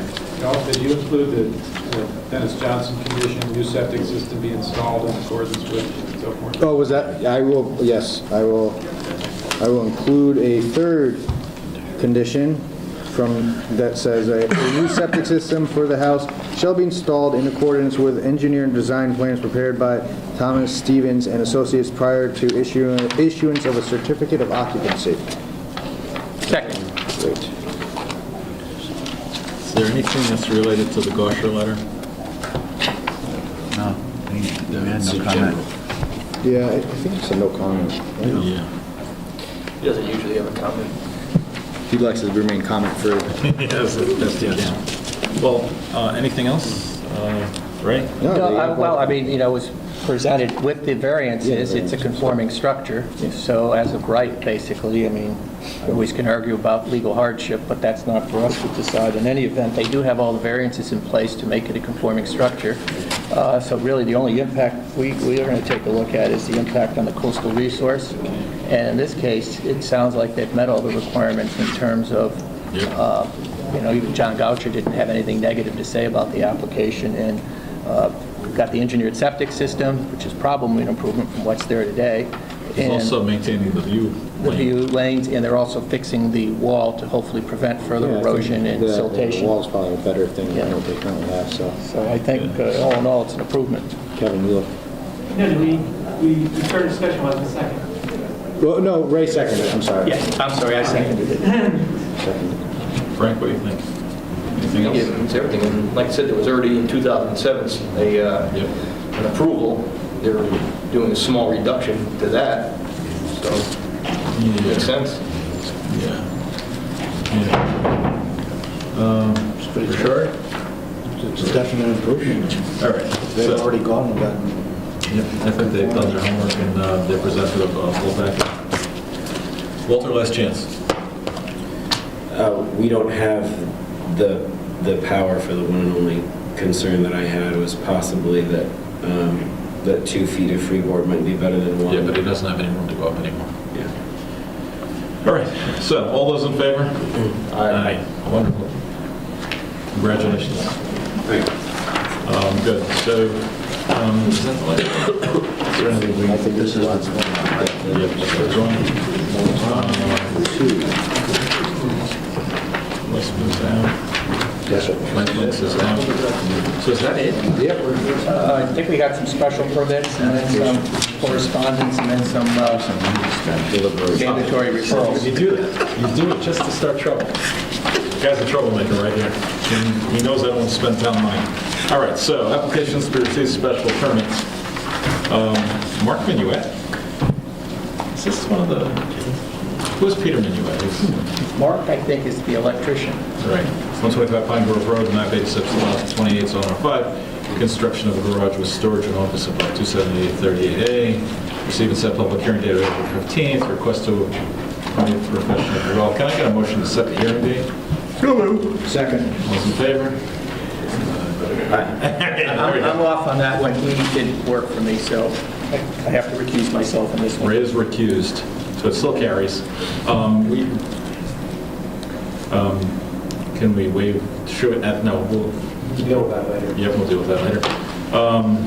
No CAM, no site plan, no zoning amendments, subdivision correspondence. Sullivan Farm North LLC, 2955 Post Road, request for extension. And this is another extension, isn't it? Required town cost subdivision for their parcel B lot. Didn't we do this one? George, is this their first one, or is this the... That was a different piece of property. That was this. So this is the other. Yeah. Okay. So, Do we just vote on that directly right now? Yeah. so all those in favor of extending? Make it a motion.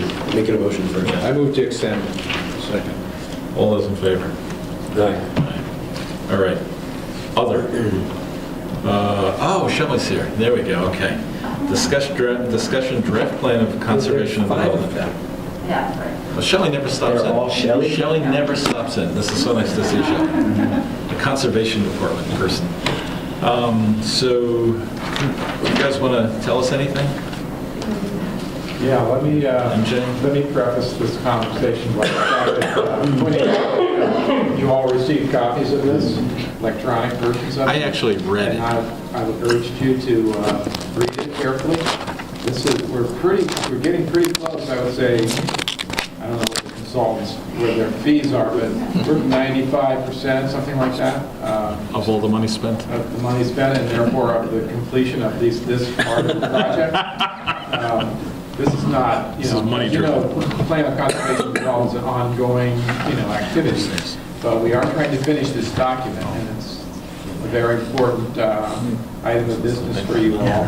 What we're most interested in right now is anything that you see in the document that you have either significant questions about or issues that you want to raise for the committee.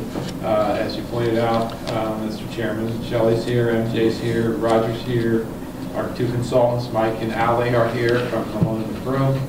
So we've got all the high-powered talent. We do. We're waiting to hear from you about either you think it's great, let's move forward, or you have questions about this, that, and the other thing. And if so, we can talk about them. We can also discuss a little bit about our schedule, because we are going to have a public hearing. I think we're talking about probably in May, perhaps, as a public hearing. Maybe Ally can tell us about the schedule, and then we can hear from you all about anything you might want to talk about. So as I said, hi, Ally Church, for the record, from Malone and McBroom. As discussed the last time, you have to have the draft document go online and be submitted to the state and to your regional planning organization 65 days prior to the public hearing. So you just need to keep a schedule. I have copies of what a draft would be. The other idea is that you need to have, by state law at this point, your POCD adopted by July 1st. So we're up against that. There's some backwards movement. What happens if we don't? You could lose your funding, your priority funding under that. That's what they're holding it. So for a long time, they weren't enforcing it, and then they decided that everyone that's lapsed has to do it by this July 1st. Do So the Board of Selectmen also have to take it up, or is it just planning and zoning? we're under the impression that they don't have to. Okay. As long as you adopt it, it's then forwarded to them. If they don't act on it, it's considered it's your ruling stance. So they are, though, they are allowed to pick it up and deny it. So If you don't have 2/3 vote in favor of it, then it requires Board of Selectmen approval in order to become officially part of the plan. But we do plan on, and as we have with all of our amendments to the Plan of Conservation Development, we do plan on asking the Board of Selectmen to also approve it. And they're anticipating that we're going to ask them to do that. They want to see you do it first, I think. Okay, so we're not going to have a joint public hearing? No, they didn't want to do that. No. I mean, they could be invited to the public hearing, of course, and that's... So July 1st is the cutoff date. We've got to get it. That's what we're focused on. Yeah, so I did a reverse schedule. Oh, good. through the Okay. 30th, kind of forcing the dates. You'll see that it requires, things are just written in there. You can have, and I tried to stick to your regularly scheduled meetings. You could, of course, hold special hearings if we needed to get the dates. So we're looking for a public hearing for perhaps May 27th, public hearing date tentatively. So, okay, go ahead, I'm sorry, go ahead. And so the idea of that 65-day period is that it's just held, so everyone's allowed to review the same document. We can't make changes, no one can make changes. It allows the public to actually have a chance to consider where the drafts go. So when is the last time that we can make changes? Up until the minute you adopt it. I mean, we could continue to make changes. You close the hearing as you would, and you could approve it contingent of certain changes, and then we would go back and make those. So can I ask a question about the specific document this time? Absolutely. And you have a copy of it with you? Yep. So MJ knows about my concerns about transferring power from planning and zoning to Brian. So you can put everything everywhere. How has the wording changed in granting the powers of the Planning and Zoning Commission to the Economic Development Commission? How has that changed? So it's page 37 for anyone following along. There were 4 comments that were made here, and I can talk about each of those, how they were addressed. But I'll start with that one. So it's page 37, and we've adjusted a lot of it. There were actually 3 action items and that address that, and we've restricted it to 1. So now it's in 1. It's much less specific. And again, the point of an action in the POCD, and it's assigned to the Planning and Zoning Commission, so not only would you approve the POCD, you would then have to take an action and act on it that again. So you would actually have to make an action to change your powers that makes sense, that would be second to the adoption of the POCD. So if you did choose that, you would then have to make another, in the future, take another action to address anything in here. This is just an advisory document. But so the first action on that page 37 now reads, explore ways to shorten the permitting process. What page is that? 37.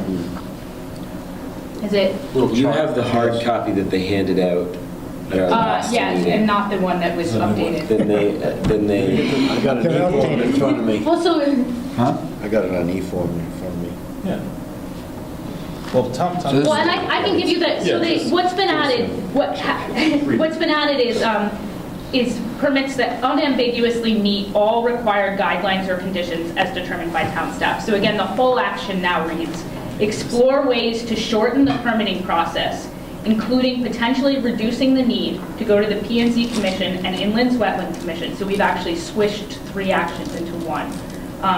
For permits that unambiguously meet all required guidelines or conditions as determined by town staff. So can we stop right there for a second? Yep. So that's saying that if something unambiguously meets zoning regulations, we're going to change from currently letting the Planning and Zoning Commission make decisions on that, and instead let who make that decision? It would be whatever town staff would review at that point. So is Brian McGlone town staff? He's the economic coordinator? No, he doesn't permits. He's the zoning enforcement officer.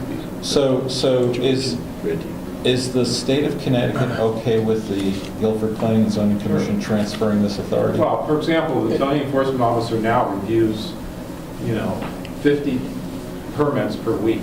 Right. And determines whether they comply with the zoning code or not. In some cases, a very small number of cases, she says, well, wait a minute, you can't do this without first going to the Planning and Zoning Commission. But in 45 out of those 50 cases, she looks at the application, she conforms to the zoning code. This doesn't have to go to the Planning and Zoning Commission. She signs it on behalf of the Planning and Zoning Commission, saying that this conforms to the zoning regulations. This is similar to that. How is this different than that? What this would do, for example, let's say you have a provision of the zoning regulations that today requires site plan approval for something. And you decided that you didn't want to require site plan approval for that anymore. You wanted to allow it to be approved by the zoning officer upon permit review. You would amend the zoning code to modify the zoning code where it says site plan application is required for thus, and then subsequent to doing that, then that authority would go to the zoning office. Another thing that might be considered is you have some uses now, for example, that might require a special permit. You might decide in the future that we don't think this requires special permit anymore. We want to make it as of right use, but still require site plan.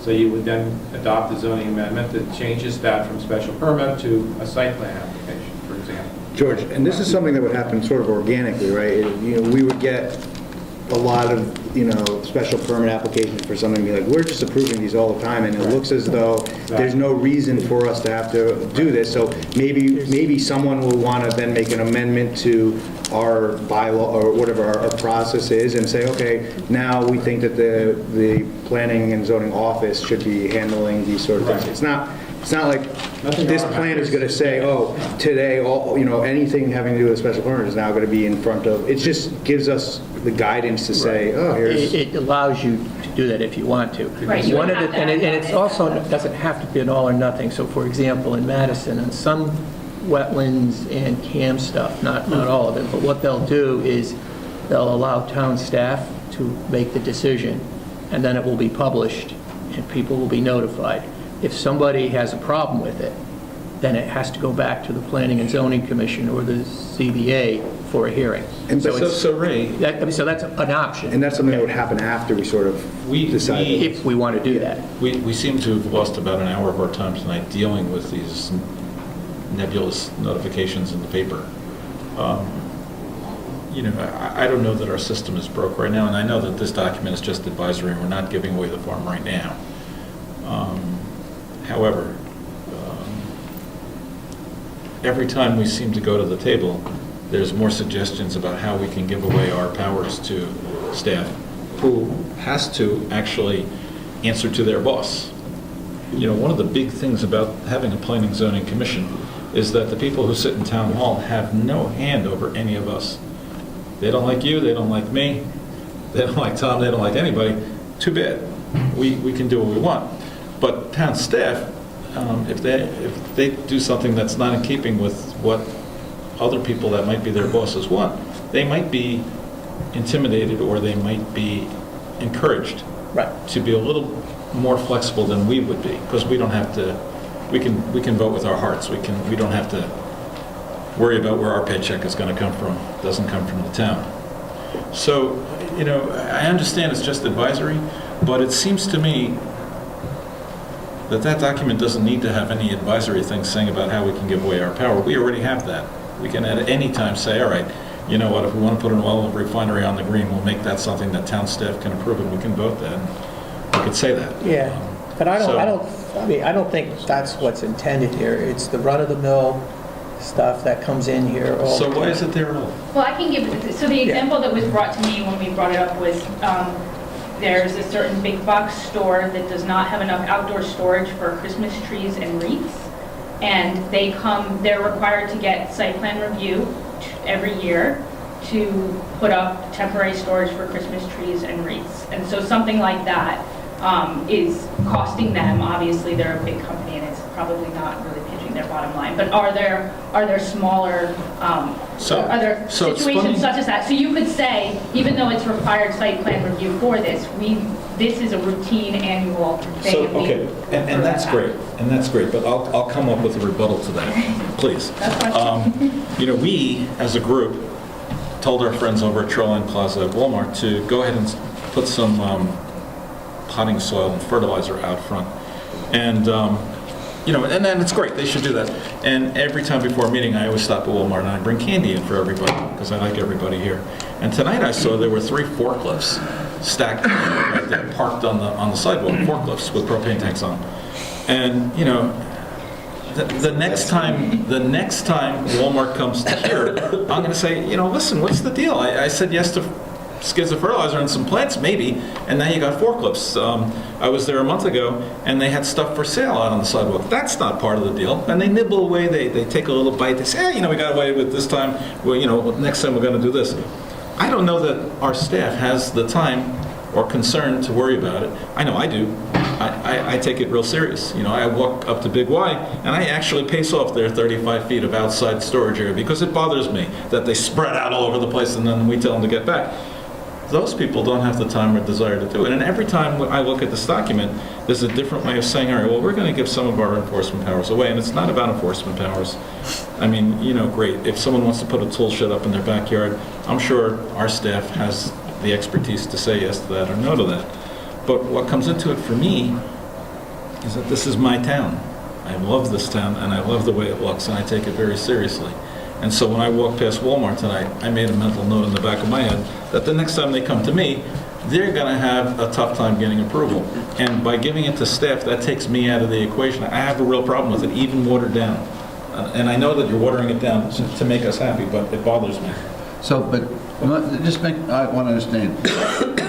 This is just a suggestion. That's all it is. We could not ever do anything. Yeah, and how it aligns with a lot of the rest of the document when you look at economic development. I did sit through that meeting, I was here that night, where the gentleman, the manager from Walmart came and, asked for, I guess it was an annual reoccurring site plan modification for the storage of Christmas trees and... Did he talk about the forklifts at all? Or?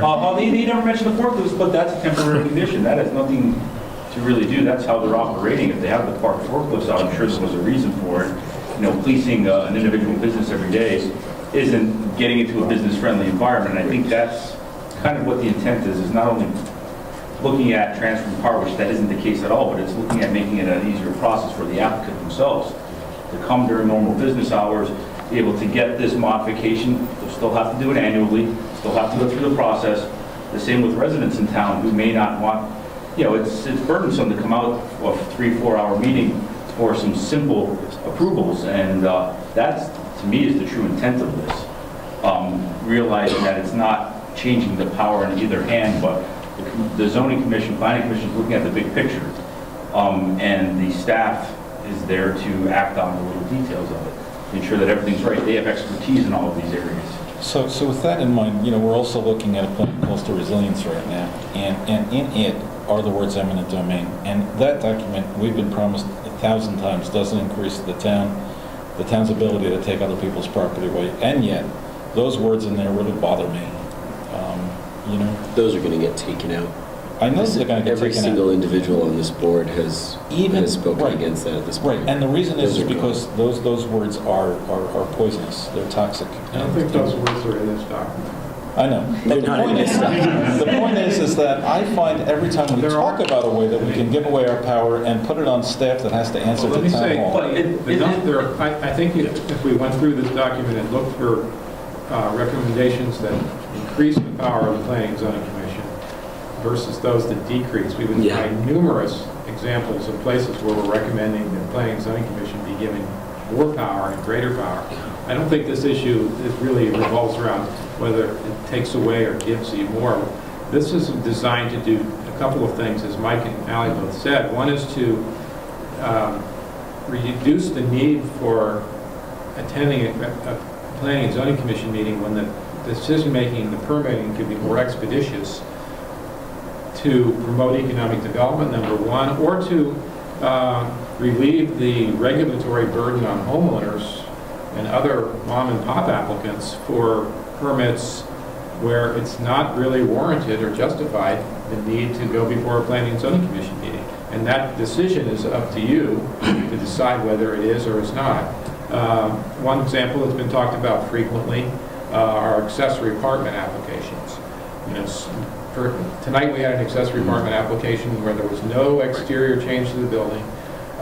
They're converting interior space, it was already a studio, I believe, to an accessory apartment. Maybe that doesn't have to be a special permit application. Maybe when those circumstances are met, it doesn't have to go to Planning and Zoning for a special permit. Maybe there's another way of permitting that would relieve the homeowner of the obligation to do this, relieve them of the $300 application fee, I believe it is, for a special permit for accessory apartment, and give the Planning and Zoning Commission more time to work on and regulate those things that are perhaps more appropriate, such as new regulations in the coastal area or other higher priority activities for you. So it's not about adding to or taking away power from Planning and Zoning.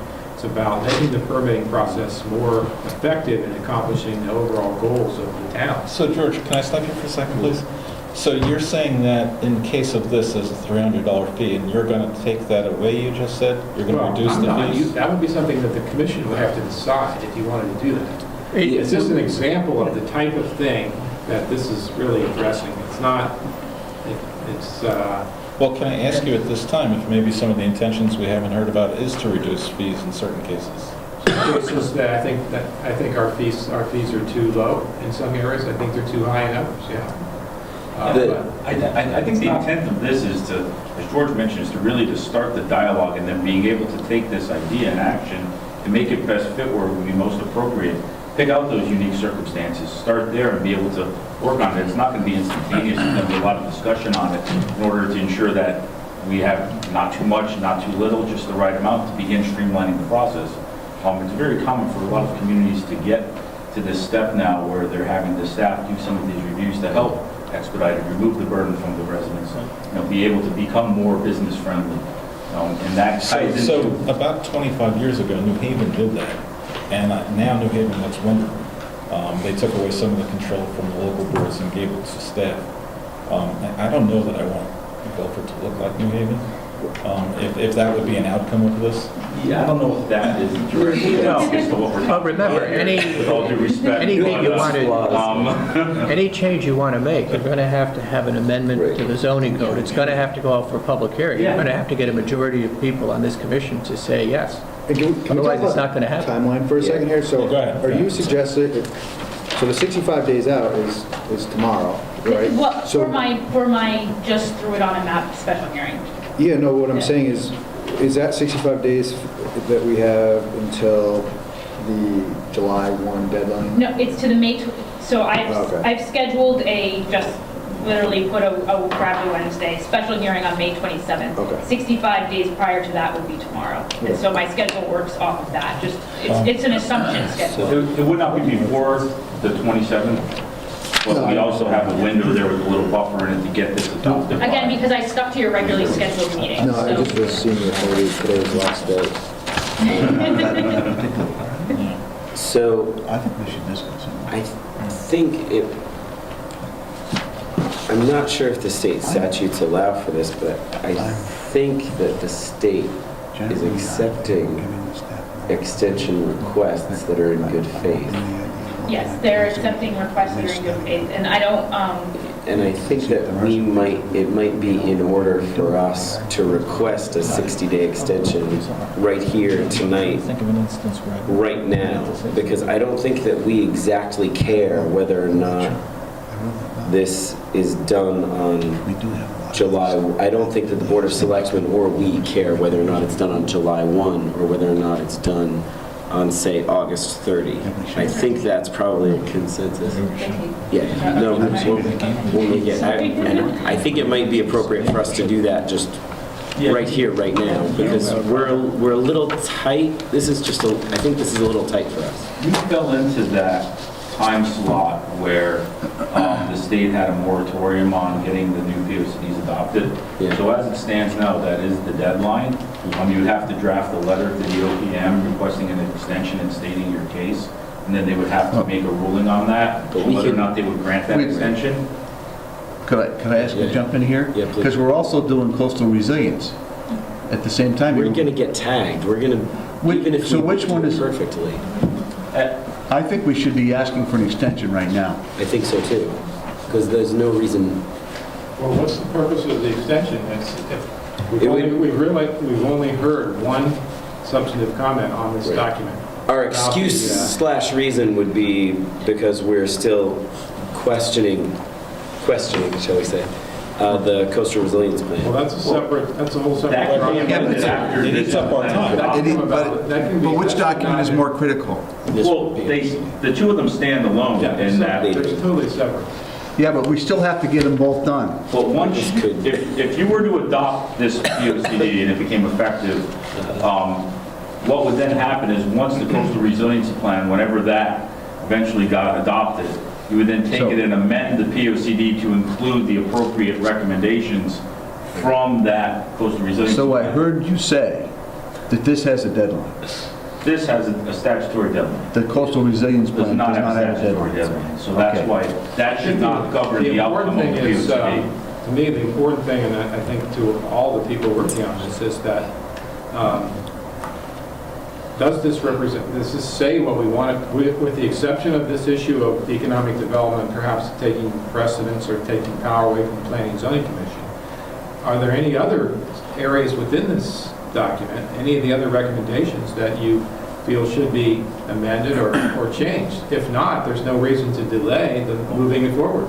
And part of the moving it forward also is to give the residents themselves and those who have businesses in town a chance to chime in. Maybe that is something that they would look forward to, is to be able to streamline that process. We don't know until we actually get the document out there and allow people to review it, see what the intent is, see the entire document, and understand the big picture as well as the individual policy recommendations. That's what I was actually really talking about, is that the time frame is a little bit tight for the public, most of all for the public. I mean, also for us, maybe, but especially for the public. Yeah, what we were looking to is to be able to sort of, lack of a better term, lock the document, get it out for the public to view, and then get public feedback on the document. Because we don't know what their opinion is going to be on it, because it has not been out there yet. We haven't made it out of the commission yet. Let's say that we decide to lock the document and we have a long public hearing and everyone says, oh, we want Planning and Zoning Commission to have as much power as possible, and we do not like the fact that there's a chance that, that the EDC is going to take over some of the role of planning and zoning, or whatever language we're concerned about. We could then say, okay, we want this language out, and then it's out, and we move on with our... Yeah, we would amend the document and then move on. So... The idea is after the 65 days, we bring any comments that have been placed forward, and you can make comments. So we're not limiting ourselves if we were to lock in the document to have further discussions. Not at all. All you would have is then the next time, once that 65-day public comment period is over, you would have the opportunity then to have a more substantive discussion because we would know what some of the public thinks of the document. We need to just take a break while we change the table. So we promise not to talk about it until you get back.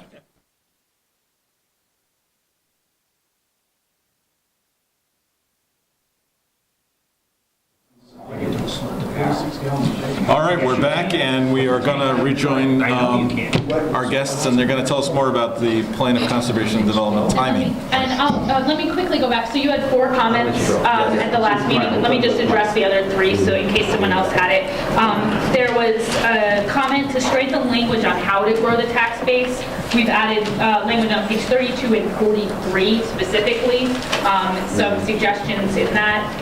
There was a comment to remove all instances of the word NIMBY. I apologize for that, and it has been removed.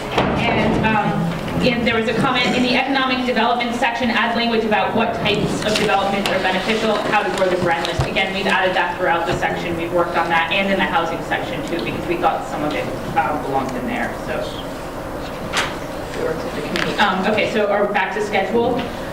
Again, just to reiterate, it's the 65-day period, so it's 65 days prior to the public hearing. You need to have a draft that you're happy enough to present to the public, get out publicly and up on the website. You guys are also currently working on the Woodbridge Plan for Conservation and Development. Yes. And the November 14th, I believe, 2014 draft contains a lot of valuable language about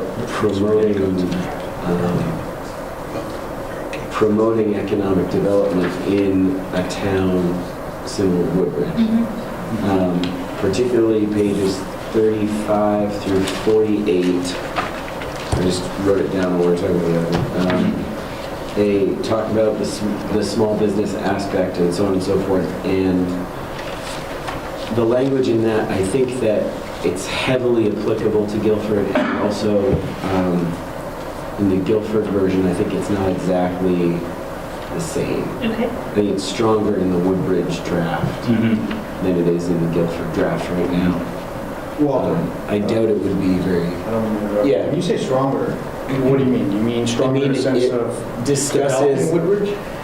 It discusses nodes, it discusses gateways, it discusses development of certain specific economic development areas. It talks about promoting the things that we've sort of been, of course, talking about for the last couple of years in terms of getting a certain critical mass of population in certain central areas of town, heading down especially towards down towards the Stonehouse, down towards the marina. Town Center South. Yeah, Town Center South. When you guys set that up for Woodbridge, what sort of He's from Woodbridge. What sort of comments from the Woodbridge Planning and Zoning Board led you to add that language in there? So just to clarify, these are actually 2 very different, they're the same end result. We are doing a very different process. That's what I was trying to get at. They had nothing started there. They also did not really have a plan from 10 years ago very much, so everything was from scratch there. Here we worked, the committee actually wrote most of the things, and so we just added these things up at the end. And the specifics, if you want to go. Yeah, and we had several workshops, we relied heavily on a steering committee there, which also had commission members as well as some public there. And then we worked with them to draft language that they thought really helped guide their vision for that area. So it was very, very specific to what the committee and the community gave us for input on it. It also came out of, and this is maybe useful for you just in general to see, they had a specific, so it's the Amity region, if you're familiar with that, it's the lower part of town. They had a specific Yale Urban Design Workshop, did a specific economic development study there with specific renderings. And so those things, it was also, were pulled out and then again put into the POCD because a study is not the same as a POCD. It's not an advisory document the same way. So we crafted those policies recommendations based off of the body of work that they have for that flat section of activity. But going off of that, I mean, as a general comment, and if you have specific, as the PNC, if you have specific items to put in, again, now or at that point, it would be great to put them in to bolster certain, we're happy to take the Yeah, comments. and I think that's a good point too, because I think it speaks to being able to get the document out to the public, take a look at it, be able to chime in on it as well, and saying, wow, this is great, but here's what we see for this area, and be able to capture some of those comments into our recommendations and language. How much of a time frame do we have on that? Because we have some folks from the west end of our town who are just at the point of finishing their work, and their study will have exactly what you're talking about what their dreams are. Do we have time to get that included in this document? So if they're finished before the 65 days, of course, so that's 100% yes. And I don't know if it's beyond that. You have several options. You could amend their document to this POCD, which is often what's done in a case. That's actually listed in the beginning of the copy that you have. You'll see what was amended to the last one. So that can be, and it works that way. But again, if it's within the 65 days or then afterwards, just up until the point of when you have voted and accepted the document, we can make any changes. I think that's exactly the kind of thing we want to encourage people to do, if we can agree tonight to tentatively at least set May 27th as a public hearing date, then we can start to collect the input from all kinds of different sources, including Route 1 West, and envision how we might specifically take the wording from whatever this document that they finalize or agree to and incorporate it in our text sometime after the 27th. So that's why this schedule is really important. So to say, we've got a draft document right now that we're going to, I don't know what to call it, I guess we still call it the draft document, but we can then start that 65-day process, start collecting this public input. So we have to lock it then tonight? Well, you can set the date now. There's nothing that's locked in place. We can always change it later on. But we We're not can't, going to have so it any earlier than that. we're not allowed to make changes to the document during that period. We have to wait and collect. The idea, again, is so we don't have problems like we had tonight where you're looking at a different page number than I am. So everyone has the same draft for 65 days to review it. I guess I It's informality, and it also keeps the process moving. And then at the end of that 65 days, we can discuss everything ad Absolutely. nauseum. If You can set the whole thing back to ground zero. And you will have to, you'll have a hearing, the hearing you'll have to read, I'm sure that organizations That's an will idea. submit. Let's set it back to ground zero. So wait, okay, So organizations such as the regional, your regional planning agency will submit formal comments, those will be read into minutes, all of those things. Yeah, exactly. So can we, I don't even think, can we agree tentatively that we're going to try to have a public hearing on May 27th? We don't actually have to set the notice of it until April 20th. Yeah, 30 days. 35 days. But we can start that 65 days. You're 100% on board with this. Do you want to run the motion? Sure. I'll run the motion that we made the public hearing on the 27th of May. Second. Okay, so let's discuss this. Anything else?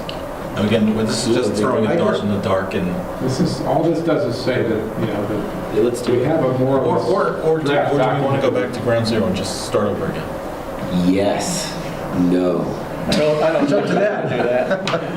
Well, I know Shelley wants it, so. You would need a They will committee, retreat. yeah. Every single one of them and all of the staff want this hearing date to be on the 27th. I still think that we should request an extension now in good faith, because I still think that our time frame for the public is a little bit tight, because Well, everyone's okay. going away to school and. So wait a minute. At some point, But I think we should do the public hearing on the 27th. all right, so at some point, and you're not going to hear this come out of my mouth often, we have to put trust in people and say, all right, they're not hiding stuff in page 85, and Shelley didn't really mean to say that, and MJ didn't say that. Yeah, I know. So you can change everything all the time anyway. What do you think, George? I can't vote. Ask him what you think. You can think. You can. You'll end up being able to vote. And I'm from Westport. We had this for a long time. My point is always that it's going to be a check and balance, and Ray was helpful in saying that anybody that goes by a staff decision goes through staff review first before it goes on, and they can usually make a recommendation. That the public is well aware that there's an appeals process in every single decision, whereas they don't like what the staff has said, didn't agree with the agreement it might be, he has a recourse, which would be the planning and zoning is the final word. Yeah, so maybe one of the things, and try to remember this when we get down to it, maybe whatever staff decides, we have to post on the town website in a prominent place so that the regular populace can see it. Yeah, it's a matter of transparency and a matter of recourse, so. Any staff decision on zoning, any zoning decision that Reggie makes on a permit is appealable to the zoning board of appeals. Yeah, no, I understand it, but not all the public understands that. And now Ray tells me that it's right in print, right on Usually it. you put it in print on the Yeah, right. decision if it goes against you, you tell the people what Yeah, the so they know what rights they have in anything they may, maybe going through which they disagree with. But I guess, I mean, unless there's, And conversely, I think it should also be reviewed by planning and zoning, because the staff may not quite understand, or have the same feeling as the P&Z Commission does, so they can override it. The planning and zoning should have the ability to override, just like an appeals board. Well, there's one that we probably don't want to override, or will give up the right to override, and that's if Brian McGowan makes a decision on his own. Brian doesn't review any permits. Well, he will. He doesn't today, but he will. And Oh, yeah, Brian will approve everything. it's a one-step process. They go to one step at a time. Brian, But be that as it may, we're not even there yet. We're not. I think, All we want to do is I have to be honest, I've read about 3/4 of it. I don't have any serious problems at this point with anything that's in there. I don't see a problem setting the public hearing because the purpose of the public hearing is to get input. This still can be modified any time before the final vote based on input from the public, based on discussions that we have. Maybe I'll find something in the last quarter that I feel strongly about. we can always change that. And it's to change it, but this 65-day period is a very bureaucratic thing. It's an awkward construct. It's necessary and required by the law in order to get this thing, through the decision-making process. So that's why we need to do this. Plus, none of us want to cross Shelley. To your point, can we concurrently ask for an extension and do the 65 days? We can look into that. That's his way of saying, forget about it. We can look into that. If you have a case, I would file that and see if we can get I think it's definitely worth exploring. There's some other options on that whole subject, so that's the least of our concerns. The thing is to keep the process moving forward and not get bogged down. He's disregarded you. Endless reading. We could do that, but we don't have to. The heck with you. There is a motion on the table. There is a motion on the table. All right, so all those in favor of setting this public hearing date of May 27th? Aye. Opposed?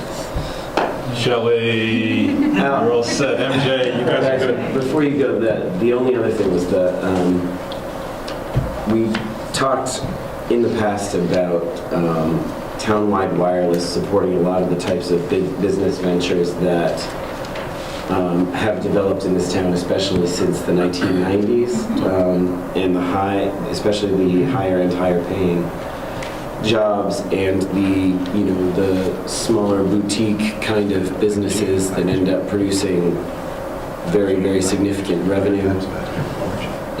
Some of the people at this table do that kind of thing.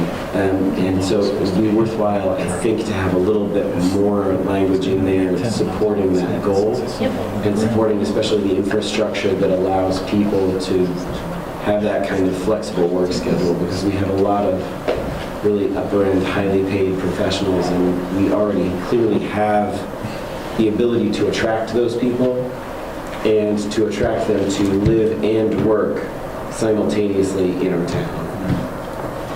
Like Woodbridge does, like Vernon does. So you're making those changes now? You're editing it right now? And those might be worthwhile. I don't think it's hard for me to imagine this board being against that kind of language. Speak for yourself. You're from Westport. You already have that They stuff. had that stuff 50 years ago. Yeah, 50 we're years ago, Westport yeah. too. What do you say? You know, what's one of these things that had a round dialogue? Does anyone want a paper copy of the plan? I know it's hard to read on the And I electronic. have, so the copy that you guys had, the action agenda at the end was not in order. I just haven't enough time quickly. So I'll give you, this is 61 going forward. It's just reorganized. There's nothing changed other than they're now in the correct order. If anybody wants a copy of a paper copy, let me know. I'll make it for you. Okay, we have Richard Walsh wants to jump Print it in. yourself. I got just a comment. I was around for the current one that we're operating under now. I was involved in that process. And that was originally supposed to have started in 2000, ended up going to And what, do you need it for the 2002 record? or 4 by the time it was finalized. Let's just do it. These people put a lot of hard work into it. Let's follow, get it out there, and let's finish it. Whatever, it's just like the Healthcare Act where you have to pass it to find out what's in it. We should just pass it. Find out what Brian has in it. This isn't 3,000 pages. This isn't legislation either. But after page 100, it's like so hard to read it, We doesn't would like to think it's a little easier reading than the Healthcare Act as well. I don't know. I still got More useful to your everyday We'll leave life. that up to the audience. We could change the title of this to Superintendent Conservation and Is there a way we can email you? ACA. Where's Nancy Pelosi? And if you could, if you wanted to, yeah. We're not wrong, we didn't really mean that. We're Democrats, we can do what we want. Okay.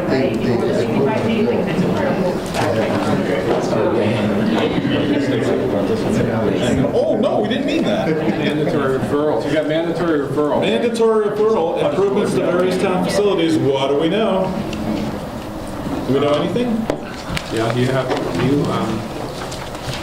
I'm looking if I can get a copy of the, We don't have to do it. now you do, or you. Joe will be mad. Finance office. There they are. These are various spending proposals that the town has that require mandatory referral. The first one is miscellaneous improvements to town facilities, or school facilities, really. Science wing, energy conservation, new roof at the community center, updates to the police HVA system, renovations to the soccer field. Could you resolve to approve that? Pursuant to section 8-24, the Connecticut General Statutes? This money's been allocated? I'm totally confused. We're in the budget process Yeah, this has been here. approved by the Board of Selectmen, Board of Finance. Has this been approved by town meeting and legislative body yet? I think so. Yes, these have already all been approved. Yeah. So what is this? This is, Connecticut law requires that before the town can make any of these capital expenditures, they have to go to the Planning and Zoning Commission for a so-called 8-24 referral. So wait a minute. If we say no, the money doesn't get spent, it stays in the town coffers? No. I think We are powerless. I think the Board of Selectmen can override you with a 3/4 So vote what or is this something then? like that. What is this? If we don't want to say yes to this, and the money goes back in the town coffers, will our taxes be lower next year? No, they don't, they won't. Somehow spending is related to taxation. Ray explained this to me really well in the first month and a half that I was here. And the way I took it was that it's a statutorily mandated courtesy. Yeah, that's. The town council has How does that mean? interpreted to mean that planning, I mean, when you look at it, you say, why are we approving security and technology upgrades to various town schools? But yet statutorily, it's something that the state legislature requires referrals to planning and zoning commissions to do. That's crazy. So is this in case they got a little crazy with themselves and spent a little too much where the final... No, I don't think so. We are not Honestly, final. I wish I could tell you the legislative intent behind this. I haven't really looked at that to see what the intent was, but some of them, more so than others, like, road reconstruction and improvements, I mean, okay, that may affect the 'Cause it could- land or something, yes, but land I don't understand why some of these have to come to us. I just never put the time into really So there's figuring no it out. dollar amounts there? No. A lot of it's bonded, a lot. No, we're not, we don't vote on the dollars, okay? That's what Board of Finance and Board of Selectmen have to prove. We can't bind the town in contract. Board of Selectmen have to do that. All they have to do is under state law. They have to refer it to planning and zoning, so I guess to make sure it comports with the plan of conservation and development. But I mean, that's about all I know. I never looked into it. Well, that's everything, really. That's the It's been thing. interpreted. I'll second this motion. Yeah, So- it's pretty broad. Do we have to do each one individually? or There's we no do them all motion. collectively? If you do them all collectively, we'll write them up as if they were done individually. Move to accept mandatory referrals numbered 2 through 5. Second. All those in favor? I spent $10 million. We just spent $10 million. Doesn't matter. It Just doesn't raise change the your tax. taxes 5 mil. They're high anyway. Mr. Chairman, if it's in order, I'd like to move to approve the bills for $414 to the New Haven Register. $414 of Yeah. taxpayer dollars. I'm confused, but it's on the piece of paper. Only one and a half Now, I know I got a little bit off on a tangent, but we're one of several commissions that have to notice, and we're one of 113 towns in the state of Connecticut. So that's an awful lot of money that this state spends every month. That must And be they why do the it New Haven because- Register keeps on leveling up. They do this because the newspaper lobby speaks to our lawmakers every year when this comes up and they want to change it to electronic notification online. And you should really remember that when it comes election day, who you're electing and why they keep spending our money this way for their friends at the newspaper lobby. But we have a motion before us to spend $414 of Guilford money. My motion. I'll second it. All those in favor of wasting this money? Aye. Aye. Approval of minutes 3/4/18. Has anyone had an opportunity to review these minutes? I looked at them. I did. I need to abstain, I wasn't here. They look complete. Move to approve as written. Okay, I'll Richard? Second. Okay. All right, so we have a second. All those in favor? Aye. Abstains, because I didn't read Do we Mr. have Chairman, a with no additional business before the commission, I would like to move that we adjourn. The Second. time is 10:01. second? Second. All those in favor? Aye. Good night, everybody.